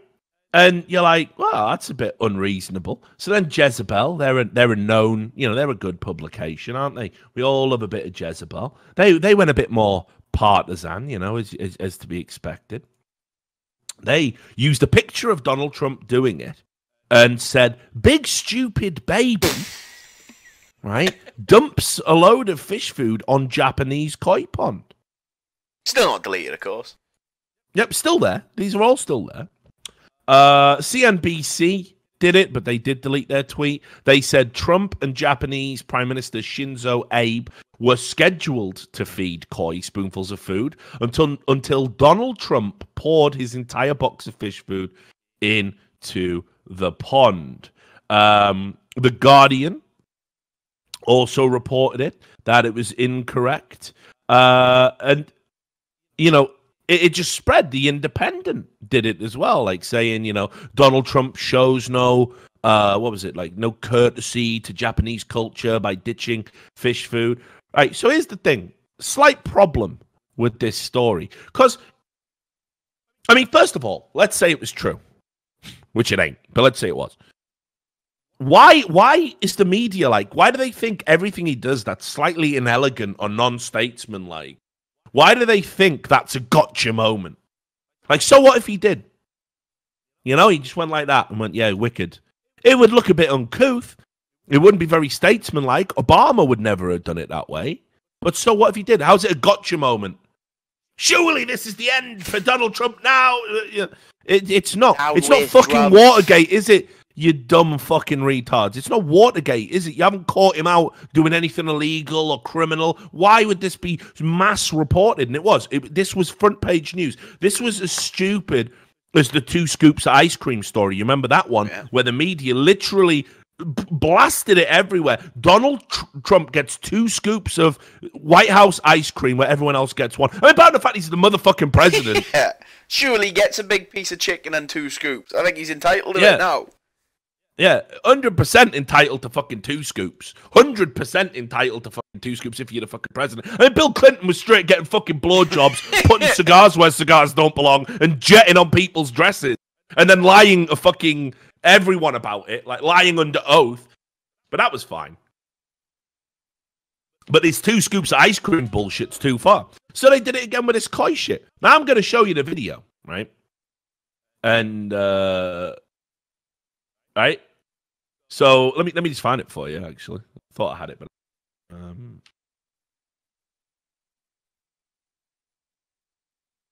because what you're gonna notice is let me just see. Is this the one? No, that's not. Got a gif of it. I want to show the full video though, because I think it's kind of important, right? Like to show exactly how it all works. And I just want to make sure I'm not getting duped by any of it, because this is the other thing. They actually did selectively edit the video.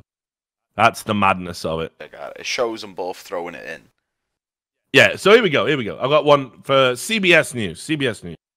All right, here we are. All right, so just play this video. And again, just watch it. I'm not going to speak. I'm not going to guide you through it, right? Let me know when you want to drop the 3, 2, 1. Give me a sec. Let it load. Having a load. Blowing a load. Wait, come on, drive. You got all day. Why have I got a black screen? Come on, bro. You ready? Nah, still black screen. So come on, bro. You got a black screen. What the fuck? Bro. Con, this is. Hang on, let me find another copy.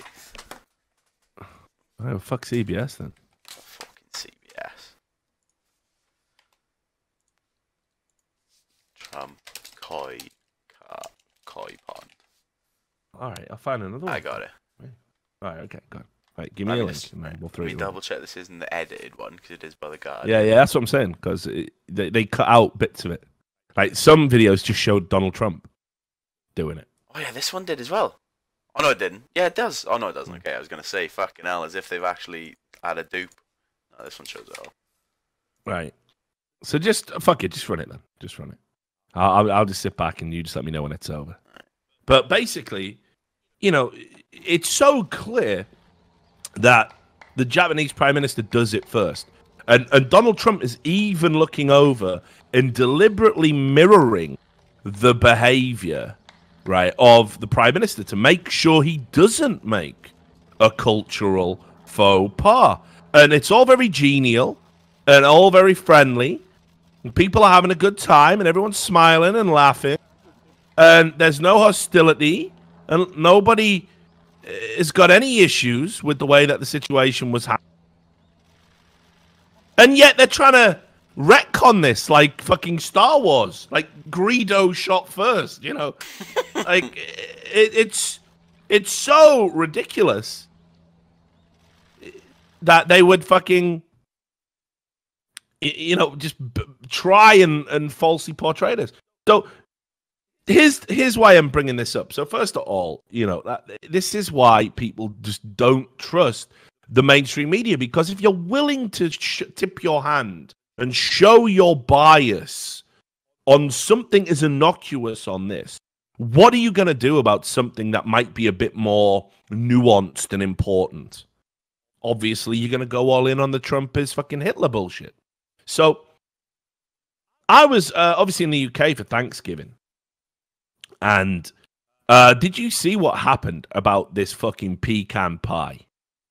It was called Piegate. I only saw the aftermath, but I never actually saw what it all stemmed from. I didn't look into it that day. Right. So basically, the White House press secretary, Sarah Huckabee Sanders, tweeted out a picture of a pie, a pecan pie. Right. Right. And you can just see here, I'll give you the Daily Mail, because they've got everything sort of encapsulated in there and the original picture. Now, I'm not going to lie. She tweeted it out saying, I don't cook much these days, but managed this chocolate pecan pie for Thanksgiving at the family farm. And, you know, it's got a perfectly pristine white background. It's perfectly round. It looks like a really good pie. You know, it's got the nice sort of toasted coloring and everything. I'm an expert on pies, obviously. And people accused her of it being a stock photo. Right? People literally accused her of it being a stock photograph.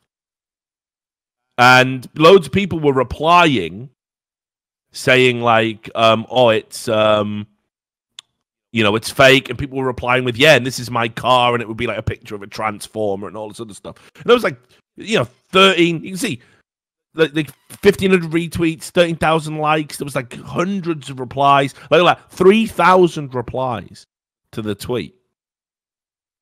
Now here's the problem. They did a reverse image search on the pie, right? Which no journalist that spread this story.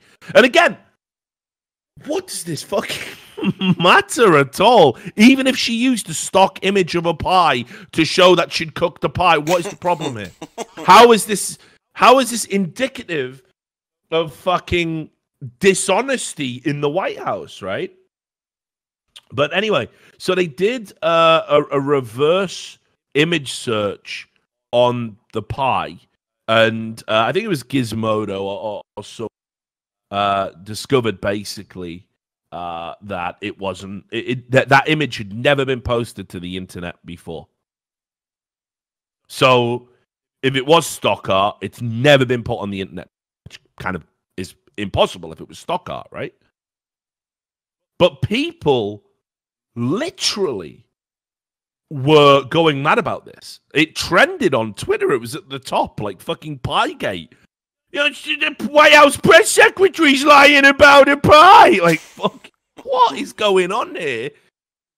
How is this new? And then it's like, once it was clearly proven that she hadn't used stock art, that the image had never been on the internet before, all you had to do was do a reverse image search and you would have found this out. But this is like the level, this is the level that journalists operate at today. Like, even I would just be like, oh, you know, let's just do a reverse image search. Any image, just do a reverse image.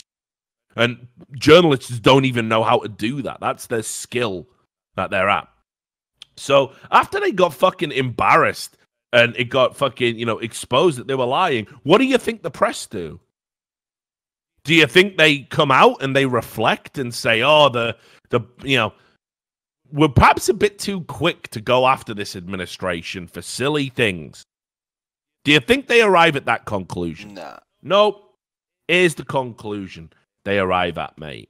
They say the fact that they lied about the pie is actually proof that the Trump administration can't be trusted and has no credibility. But you were wrong. This is the LA Times. This is the LA Times. Did she bake the pie or not? It's a question only White House Press Secretary Sarah Huckabee Sanders can answer. It's also a sign of where our polarizing politics have taken us in 2017.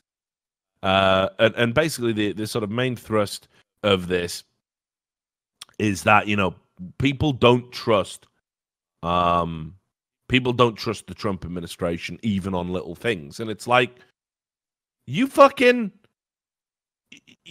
spinning this shit. You're the people who think this is a story. This drives your press cycle. There's all this stuff going on in the world, And journalists were literally devoting time to find out, or rather, not even find out the truth, but just write up, hey, look, the press secretary's been accused of lying about a pie. This is where the fucking credibility of the press has got to be fucking, you can't take them seriously anymore. This is ridiculous. And again, the press just never has any self-reflection. It never says, oh, you know what, maybe we are going too far. Maybe we're way too deep down this fucking rabbit hole. And we got to fucking stop and get a fucking grip because we're writing stories about pies and fucking ice cream and we're meant to be political fucking journalists. Nobody arrives at that conclusion. What they do instead is they fucking lie about fish food and 2 scoops and now fucking pies. It's like, guys, please, can we fucking stop? Can we just fucking stop, man? So you have to understand, anybody who argues to me that there's not an agenda in this reporting, I would say you're an idiot. Because if they're going to lie about this, then they will lie about all the big things. So right, so we'll do a couple more stories. How long have we been on the show for? It's flown by. About an hour and a half ish. Hour and 25. Not bad. It's good. It's nice being fucking awake and lively. I'm gonna order a breakfast from my local deli, I think. Big. Second breakfast. Hobbit breakfast. Right, okay. So there's a few of the bits and pieces we'll do to wrap up. But I'm just saying, again, just keep all of this in mind when you're digesting your mainstream news.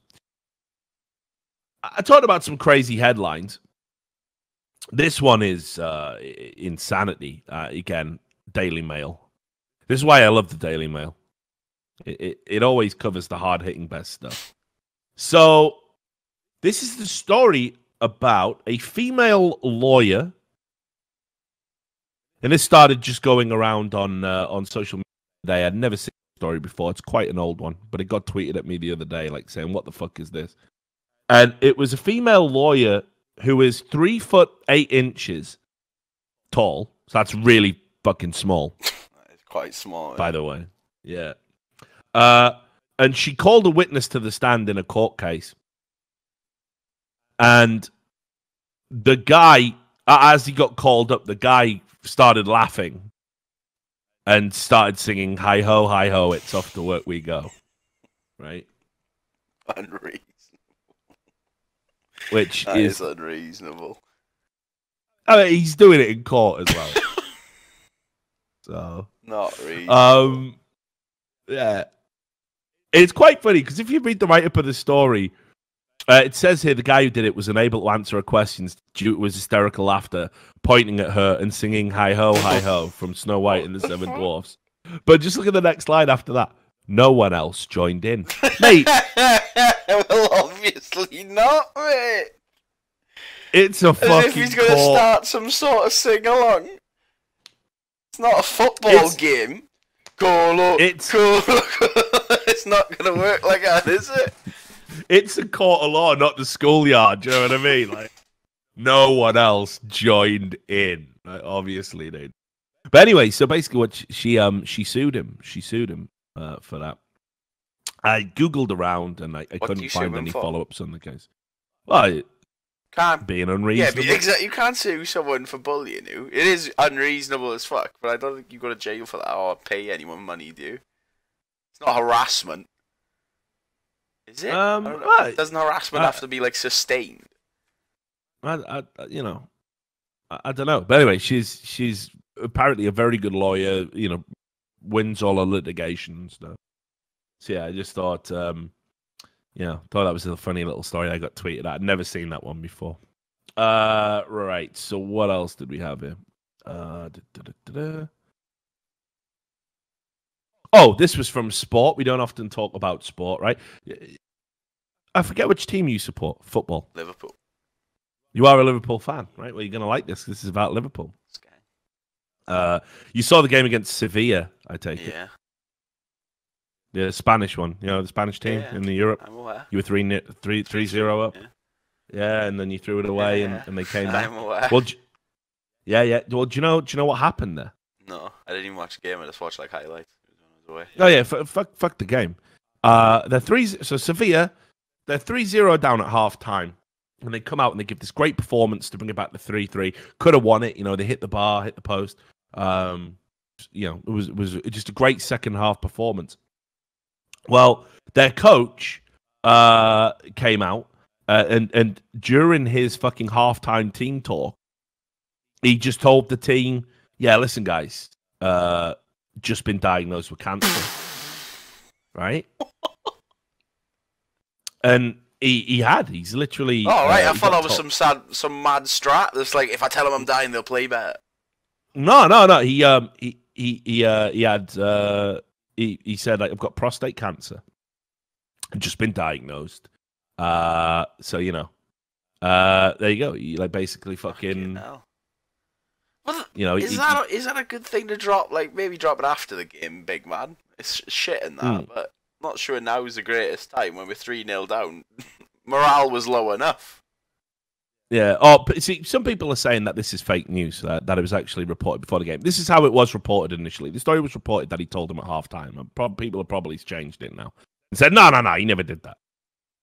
But you know, I did want to say, like, it's kind of the motivational speech you can only really give once. Yeah. Well, he could beat it and he could come back. Yeah. Let's come back again, lads. We're down 2. No. I mean, I don't mean that, right? I don't mean, like, obviously, like, I don't mean throw in a fake cancer diagnosis to get your team to perform. I don't mean that, right? Yeah, that would be ridiculous, wouldn't it? Like, lads, yeah, I've got cancer, and then they go out and they're like, oh, we want the governor, we just want you to be better in that. Oh, it's funny, actually, it cleared up during the last one. Yeah, my header just got rid of the tumour. It was mint. Yeah, it was fucking. It's like you just volleyed the cancer out of it. You know, what I mean is, obviously, it's like you can't keep bringing it up. Oh, nah, because then it's just sad. Yeah. So what I would have done is I would have saved. Like, don't get me wrong. I mean, you still only got a draw out of it. Yeah. He only got a draw out of his cancer, is what I'm saying. Like, I want 3 points from my cancer. Yeah. You know, if I'm gonna drop that on my players, I want at least win on penalties. Do it in something that matters. Yeah. Do it in a final. That's what I mean. I'd save it for the fucking. Yeah, I would. Keep that cancer in my back pocket where it is anyway. Yeah, I wouldn't tell the players until, like, they really needed to know. You know, is what I would do. That's I'd definitely say. Like, let's say they get to the let's say they get to the end of the season. Right? And, like, they're like, I don't know, it's a must-win game, and if they win, they're going to get back in the Champions League. Yeah. That's when you want to bust it out. You know? That's... Just tell them then. Just literally say... What? Just never... I don't think it is a good time to drop it in a middle... I know this one apparently wasn't during halftime, but definitely never do it before halftime. Keep in mind, like... Keep in mind, like I have already just said on the broadcast, that it was reported that he told halftime and then they retracted it. I mean, I have said that, haven't I? Words have come out of my mouth that communicate that, and people are in the chat going fake news. I think I'll start removing the rats. Yeah, I think I'll just ban a few morons. So yeah, anyway, you know, I'm just saying I would save it. I would just keep it to one side. I wouldn't let anybody know about my health. And then if I absolutely had to let people know, perhaps to get, like, that little bit of response out of them, that's when I would do it. So, but yeah, I thought it was an interesting take. I don't think he's the only guy to do it, actually. I'm trying to think. I'm sure somebody else did it. George Bestmit. Look, boys, I'm on the last days of my liver. Fortunately, he was never... Old Georgie too lives. Yeah. Fortunately, he was never, a manager. So let me see, because I know there was a few crazy ones. Like, I'm sure somebody else has done this, like done a halftime team talk, where, you know, they just came out and went like, "I'm fucking dying," basically, or something. Like, and like the players went out and fucking obviously wrecked it. But yeah, but I can't find the manager that did that, because obviously it's all about this Sevilla thing. Yeah, because that's literally how it was reported to begin with. they've obviously walked it back now. But what's this?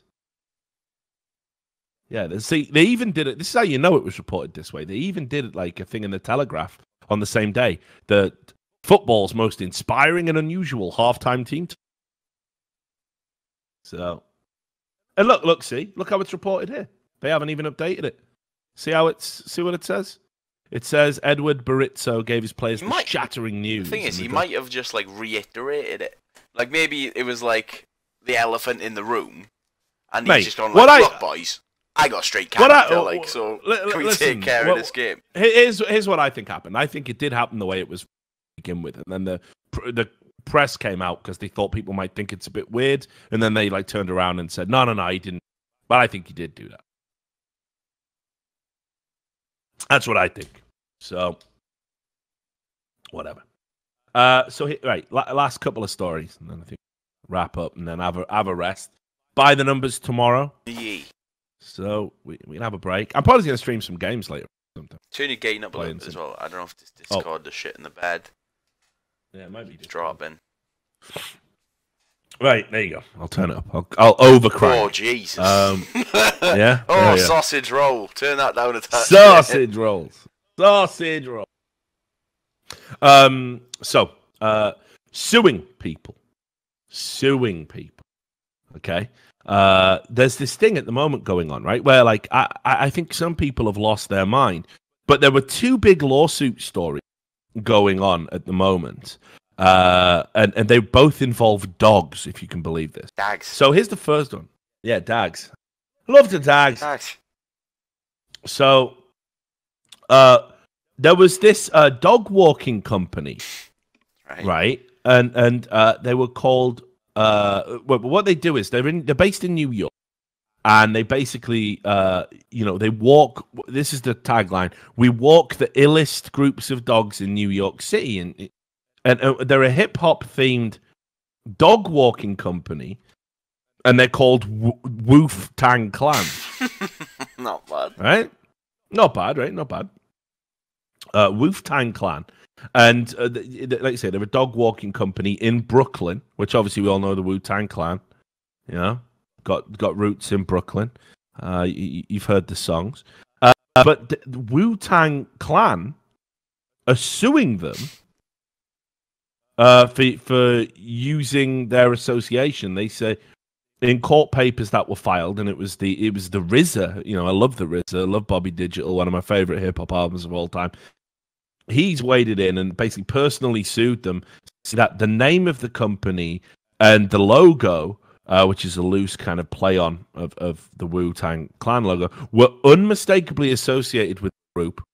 Since their formation in Staten Island in 1993, and that the Wu-Tang Clan's attempt to trademark their name violates the music group's trademarks. Now, here's the thing. Turns out right? patents ain't nothing to fuck with, man. No, but here's the thing. Here's the thing. In what way could I possibly mistake a dog walking company called Wu-Tang Clan for the illest hip hop group out of Staten Island, raw and uncut?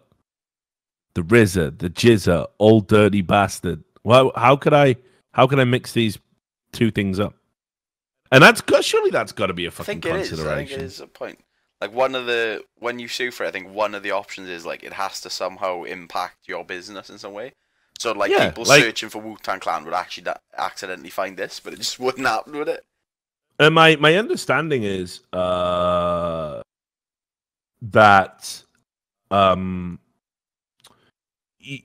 so parody and pastiche and satire are all protected forms of speech in America, right? Obviously, it gets a bit more complex when you start using it for commercial purposes. But it seems like just needlessly litigious. Like, you're going to sue? Like, right, you're RZA, right? Like, surely you've got money. You know, I mean, if it was ODB still alive and doing it, I'd be like, yeah, well, the motherfucker just needs money. I'd be all right with that. But you know, like if ODB was still alive, he'd be. Let's be real. He'd be out there like. So, but this is just insanity, right? Like, and I was like, wow, this is like just a one-off quirky story. Well, it's not, because Activision Blizzard, one of my favorite companies at the moment, like really working incredibly hard to beat Riot Games, just the progenitor of all fucking bullshit that goes on in gaming and esports. Like, just unreal. So they're suing a company that's done a play on words of the of one of their intellectual properties as well, right? Now there was this dog waste dog shit removal service, right? Literally, they come around and they just pick up dog shit, or they get rid of your dog shit. I don't, or they empty dog shit bins, whatever it is. Wherever there is dog shit, this company will be there. And they're called Call of Duty. Right. Call of Duty, right? So Activision had just sued them immediately. Because they're saying that it infringes on their Call of Duty franchise. And it's like, come on, dude. Like, what the fuck? How can anybody mistake a company that takes away dog shit and a company that makes computer games and the computer game itself? Is there anybody out there that's going to be like, I wanted to buy the latest Call of Duty and I accidentally dog shit removed from my house? Like, is that the names are just so similar? Yeah, And of course, it does open itself up to the obvious joke, doesn't it? One company removes dog shit, the other company creates dog shit. Yeah. Gotti. Of course, Gotti, mad Gotti. But I thought that was low hanging fruit. Thought that was. But yeah, they're literally going to sue this business, and it's run by a married couple in California. It's two hippies cleaning up dog shit, doing nothing, bothering no one. Yeah, but. No, it just looked great. So their services all revolve around helping people clean up after their furry friends, ranging from a $6 hosing off of sullied patios. So if a dog is shit on your dog is shit on the patio, and you just want somebody to clean up for you, they'll do it. $6, or twice weekly they'll come and poop scoop away for $80 a month. It's not like they're making bank off that, is it? It's just a small business, two people cleaning up dog shit. They got married. They found a mutual interest in shit. Tell you what, love. I love the smell of dog shit. Oh my god, really? So do I. Yeah, they were there. When they met through a dating website, interests. Cuddling, long walks on the beach, good food, dog shit, and they were just like, it was just a match, So. Why would you sue these people? Why would you fuck them up like that? It's so ridiculous. And it's just like, maybe the law says you can, but just because the law says you can doesn't mean you fucking should. It's just ridiculous. So anyway, I'm trying to think if I've got any other stories. Just some funny bits and pieces that I saw in the fucking news. Probably did. Oh, yeah. In fact, I'll save that for an I Hate It here. But here's what I will play, right? We've talked about bullshit in the most recent wave of games. And obviously, I'm going to do a video and all this case opening shit that's going on. Basically, it looks to me that, kind of we're at the point now where games companies killed the goose that laid the golden egg once again, and we're going to get a bunch of legislation in about case opening sites. Congratulations, your greed has ruined something that could have just been good and normal and then just enhanced gameplay for people all over the fucking world. But no, you fucked it. You got too greedy. You started shoehorning pay-to-win mechanics, player games, all this other nonsense, and people have had enough. And of course, it's Electronic Arts who are fucking spearheading this nonsense, So that's one thing. But also we've talked about, some of just the funny shit that happens in games, like just grade A bullshit. Like the latest version of NBA 2K and the latest version of Madden just have some hilarious sort of glitches and just ridiculous things. Remember the clips from a previous podcast of that guy doing 50 fucking layups in a row and none of them going in. You'll remember that guy who literally couldn't tackle some superhuman dude in fucking, I love it when games do ridiculous stuff, but this fucking had me in stitches for fucking ages. It's just too good, bro. Like, we got a 3-2-1 this. It's mental. Right, so here you go. So this is from the latest version of 2K. And obviously, you all know Isaiah Thomas. Yeah. But this is just unreal. This has got some of the funniest fucking commentary I've ever seen. So when you're ready to 3-2-1 it, just check out this bullshit. I'll be mad as fuck. This is a control smashing Wings of Redemption. Why? I need the money for this surgery, man. Fucking Wings of Redemption. That's a throwback, man. Mate, what a mad cunt he is. Yeah.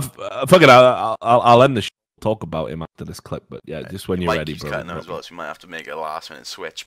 All right. Skype after this. All right. Yep. 3, 2, 1, go.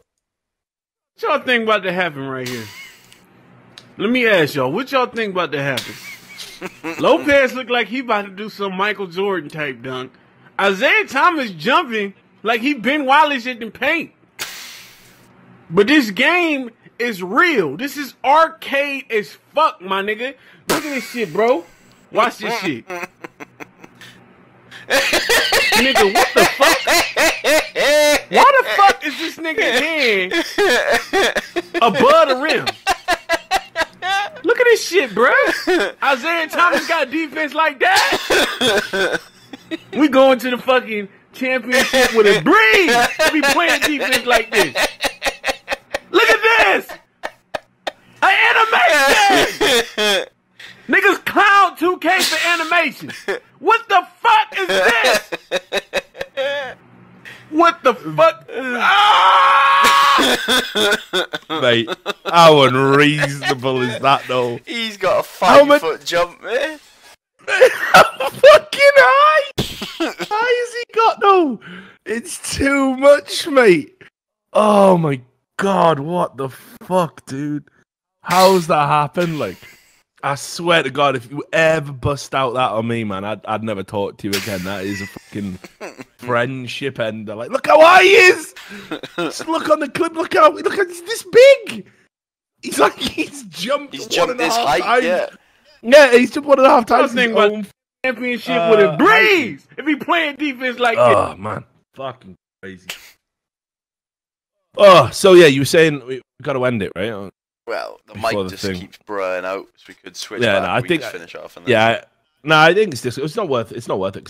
Say, did you think I tweeted out about the Wings of Redemption guy? No. So he well, he's still streaming. He's trying to make money because he wants to have some surgery because he's like his weight's still been going up and up and up. Did he not get a gastric bypass already? Nah, he didn't do it. Like he definitely didn't get it. So he's been trying to raise some money, and like he's had a few breakdowns, like because people are like, you know what it is, it's like when you're streamer, you're gonna get stream sniped.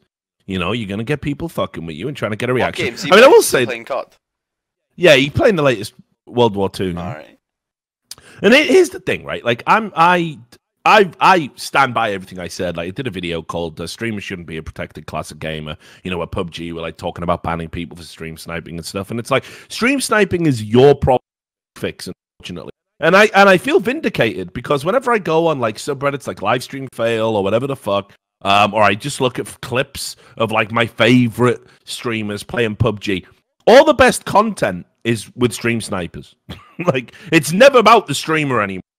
Stuff is just, oh, yep, you're good at the game. Okay, cool. That lasts a day. That's interesting for a day. That's interesting for a week. Interesting for a month. Unless you're a guy like Dr. Disrespect and you just fucking,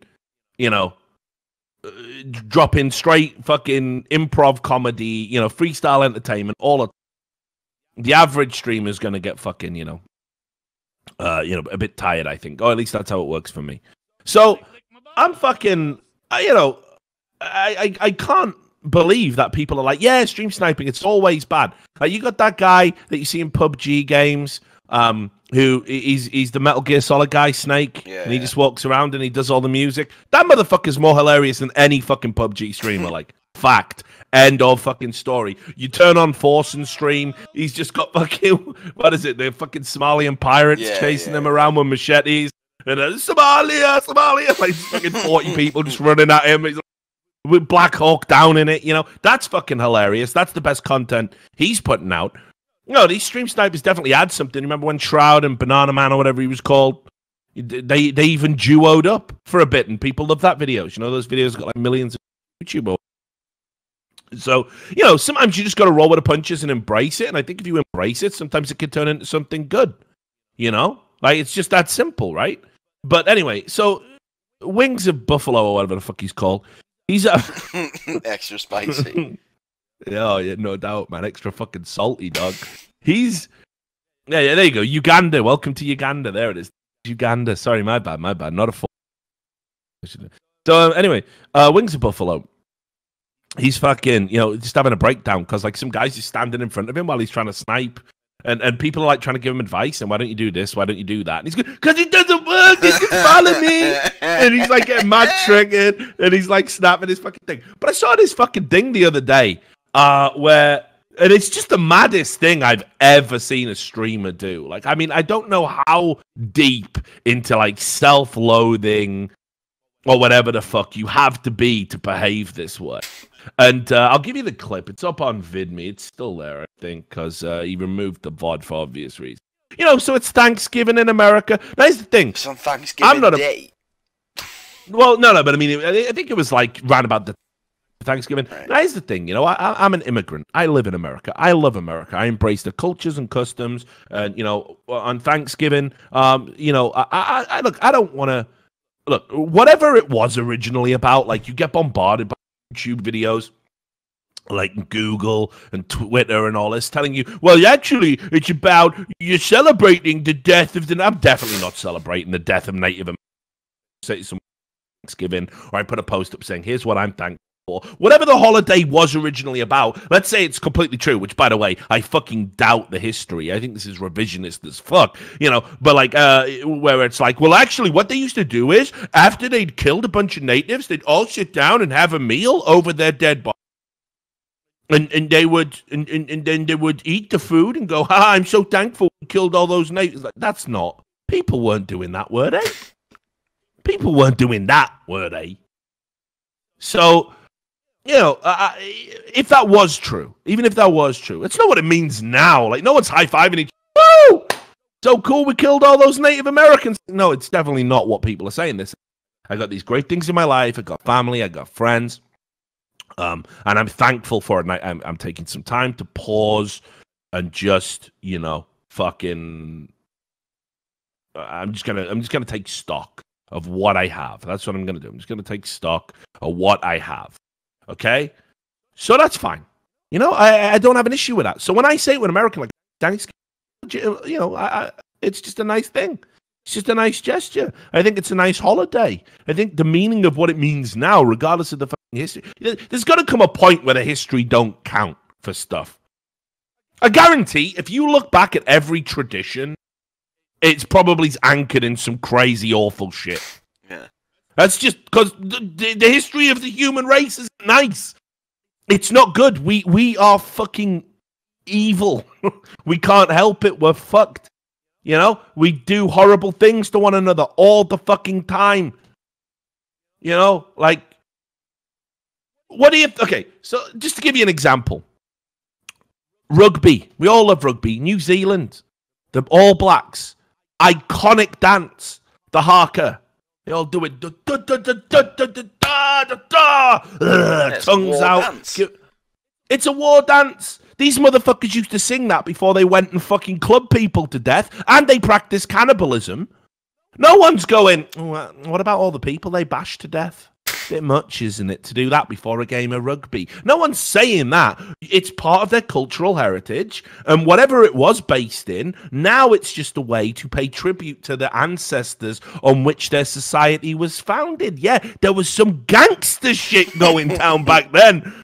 You know, obviously, but it's not happening now, so you don't say throw those fucking rugby people in jail or ostracize them for doing what is culturally... I'm sure it probably will ban the haka in 15 years or something, but you know, so it's a tradition that we like now that's got its roots in something quite unpalatable. It's the same for everything.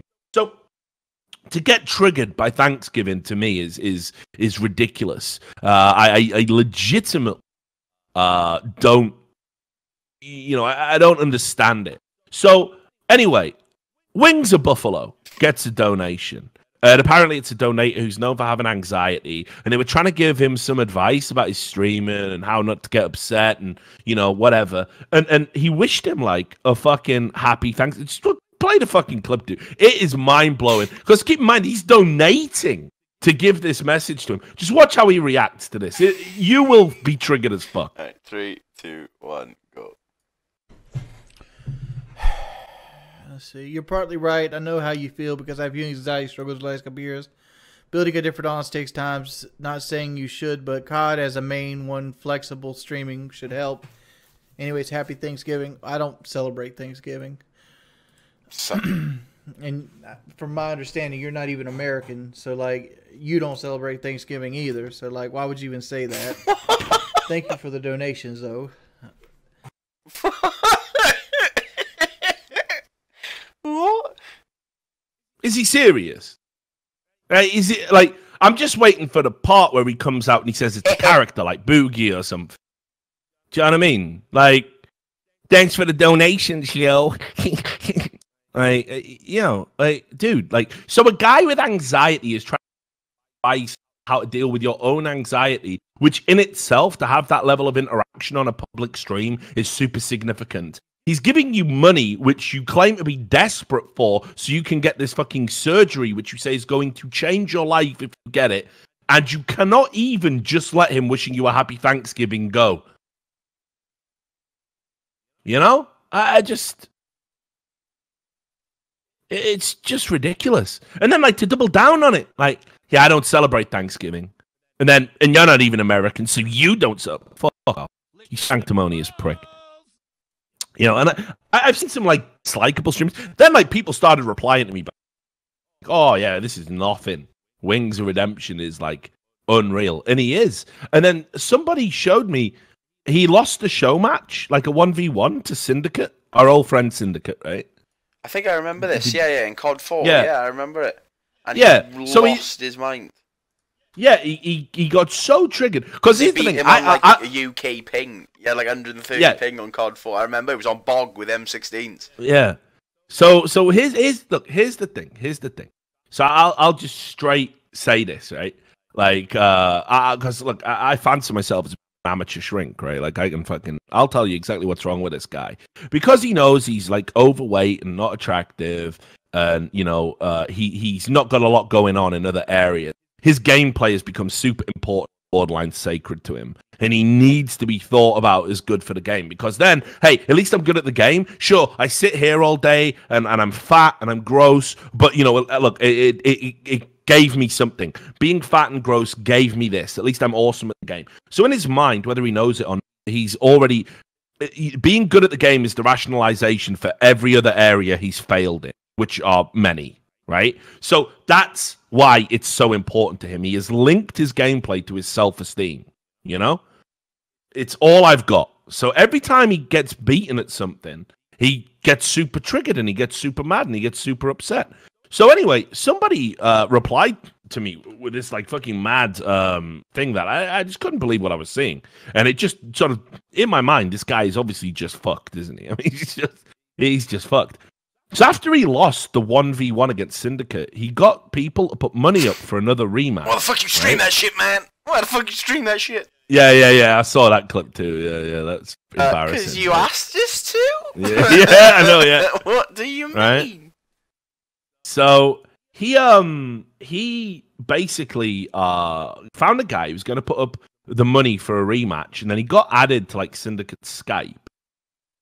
And he basically tried to get Syndicate to throw the rematch. Right? So just look at this. Like, look at this Skype log. Syndicate says I'm here. And he goes, I've got a deal with you. I got Alki David. I remember. Right, so that guy's an old millionaire. He ran a site called filmon.com, and he hosted a thing called the Millionaires Challenge, where basically just inviting them all to his mansion, held a COD tournament. But basically, he was just a local millionaire who was giving out money at this time. It's okay, Alki David, big fan of Alki. So Alki David is $5,000, and he says you get 3,000, I get 2,500, or 2,000 because he can't do maths either. And he goes, but I have to come out on top. Sound like a good deal? And Syndicate's like, no, I'm not taking part in that. And he's going, it's free money. And Syndicate's like, I'd rather just earn my money. And he goes, well, I need this kind of money. I don't make $2,500 a day. I mean, you still wouldn't be on this deal. He doesn't realize it's only 2,000 plus. And then Syndicate goes, it's regardless of the money. You want to come out on top in this situation, you just made it 10 times worse. And then he goes, I got a family to feed. Certainly hope that's not true. Oh, he does. All his family live with him. Well, they used to. I don't know if they still do, but they literally all live in a trailer, I think, from like legit, like 9 people. It's mental. I mean, put it this way. I don't want to just make a fucking lame throwaway fat joke, but if you've got a fucking, he's not exactly sharing the portions out in his house. Food ain't going round. Yeah, it might want to revive. Anyway, this is my fridge. This one's for you.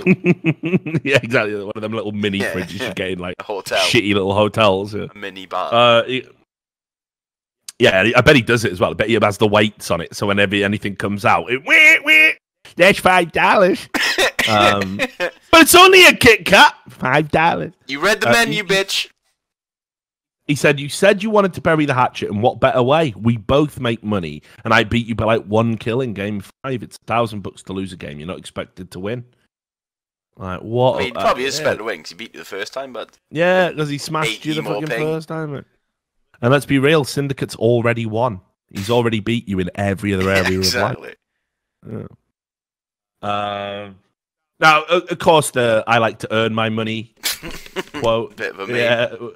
Yeah, it's a meme, but I'm just saying. I didn't even know. Like, what a thoroughly dislikable cunt. It's mad, isn't it?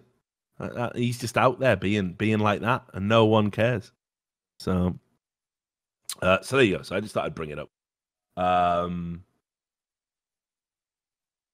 Awesome. So yeah, I think we can end the show there with and obviously Sam, don't say thanks to me or don't celebrate anything. Except child-free planes, and that's that. Airline, so, that's a niche to be filled. Let's go on Shark Tank. Mark Cuban, chuck $1 million for that. Not with me, because I think he thinks I'm support. I think I'm actually blocked by Mark Cuban. Not bad.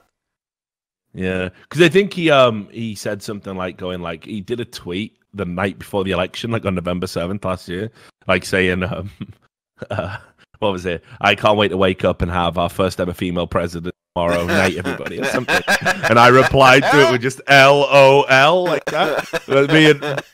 Because me and fucking obviously Anders and Duncan were all around my gaff, and we'd all had a few fucking drinks, So I just replied to Mark Cuban with LOL, insta block, mate. He wasn't.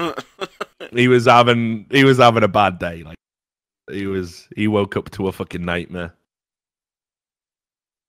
So there you have it. So look, we're back. We're gonna do shows. I mean, I don't know. Like, I don't know if I'm gonna be up for like how long I'm gonna be up for. What I'm gonna do. I might stream some games or something later. Like, I don't know. I feel like I want to do more streams, but I'm gonna go and just get some lunch and relax. Maybe we'll do another thing. Buy the numbers tomorrow. That's happening. We've already scheduled that in with Duncan. That's gonna be at the regular time. And then what we're doing is, because we're 1 show behind for the month to hit our quota, and for all the jokes that we make about it, obviously our Patreon on Buy the Numbers is super important to us. So we're going to do a Buy the Numbers on Wednesday as well. And what I'm thinking is we might make this one a little bit different. We'll do something special, because obviously if we talk about all the CS stuff on Tuesday, we can't really then just do something on Wednesday, So maybe we'll do a phone in last special or something. We'll see what we can cut in. Yeah, maybe. I think I might reach out to Anders and see if he wants to come on, because obviously he was involved in the organization of the blast, and I'm gonna fucking ass blast the blast. By the way, I don't care if my friends were involved in it. I'm just gonna establish this now for tomorrow. I don't care if my friends were involved in it. I don't care if they talent other players well. I mean, that's nice. Well done. You should be doing that anyway as an event. But as watching it from home, it was AIDS. So it was absolutely AIDS. So I'm gonna fuck it up. So yeah. Anyway, we'll bail now. We're gonna be around tomorrow. Probably we'll do another show. We'll do Buy the Numbers, and we're gonna do as much content as I can before I get in to Rocket League with E-League. So there you go. Thanks to everybody who tuned in earlier. We still got pretty good. We were up to like almost 700 at one point. Always great. And on the other thing, we are going to start going back to getting guests on this show. We've hired a booker. I say hired. we're exploiting somebody to be a booker, so we're going to have lots of guests coming at you, and I think we're going to end the year on a pretty big high. So anyway, let's end. Thanks everybody for tuning in. Probably see games not a little bit later on, and see you tomorrow if not before that. You all take care.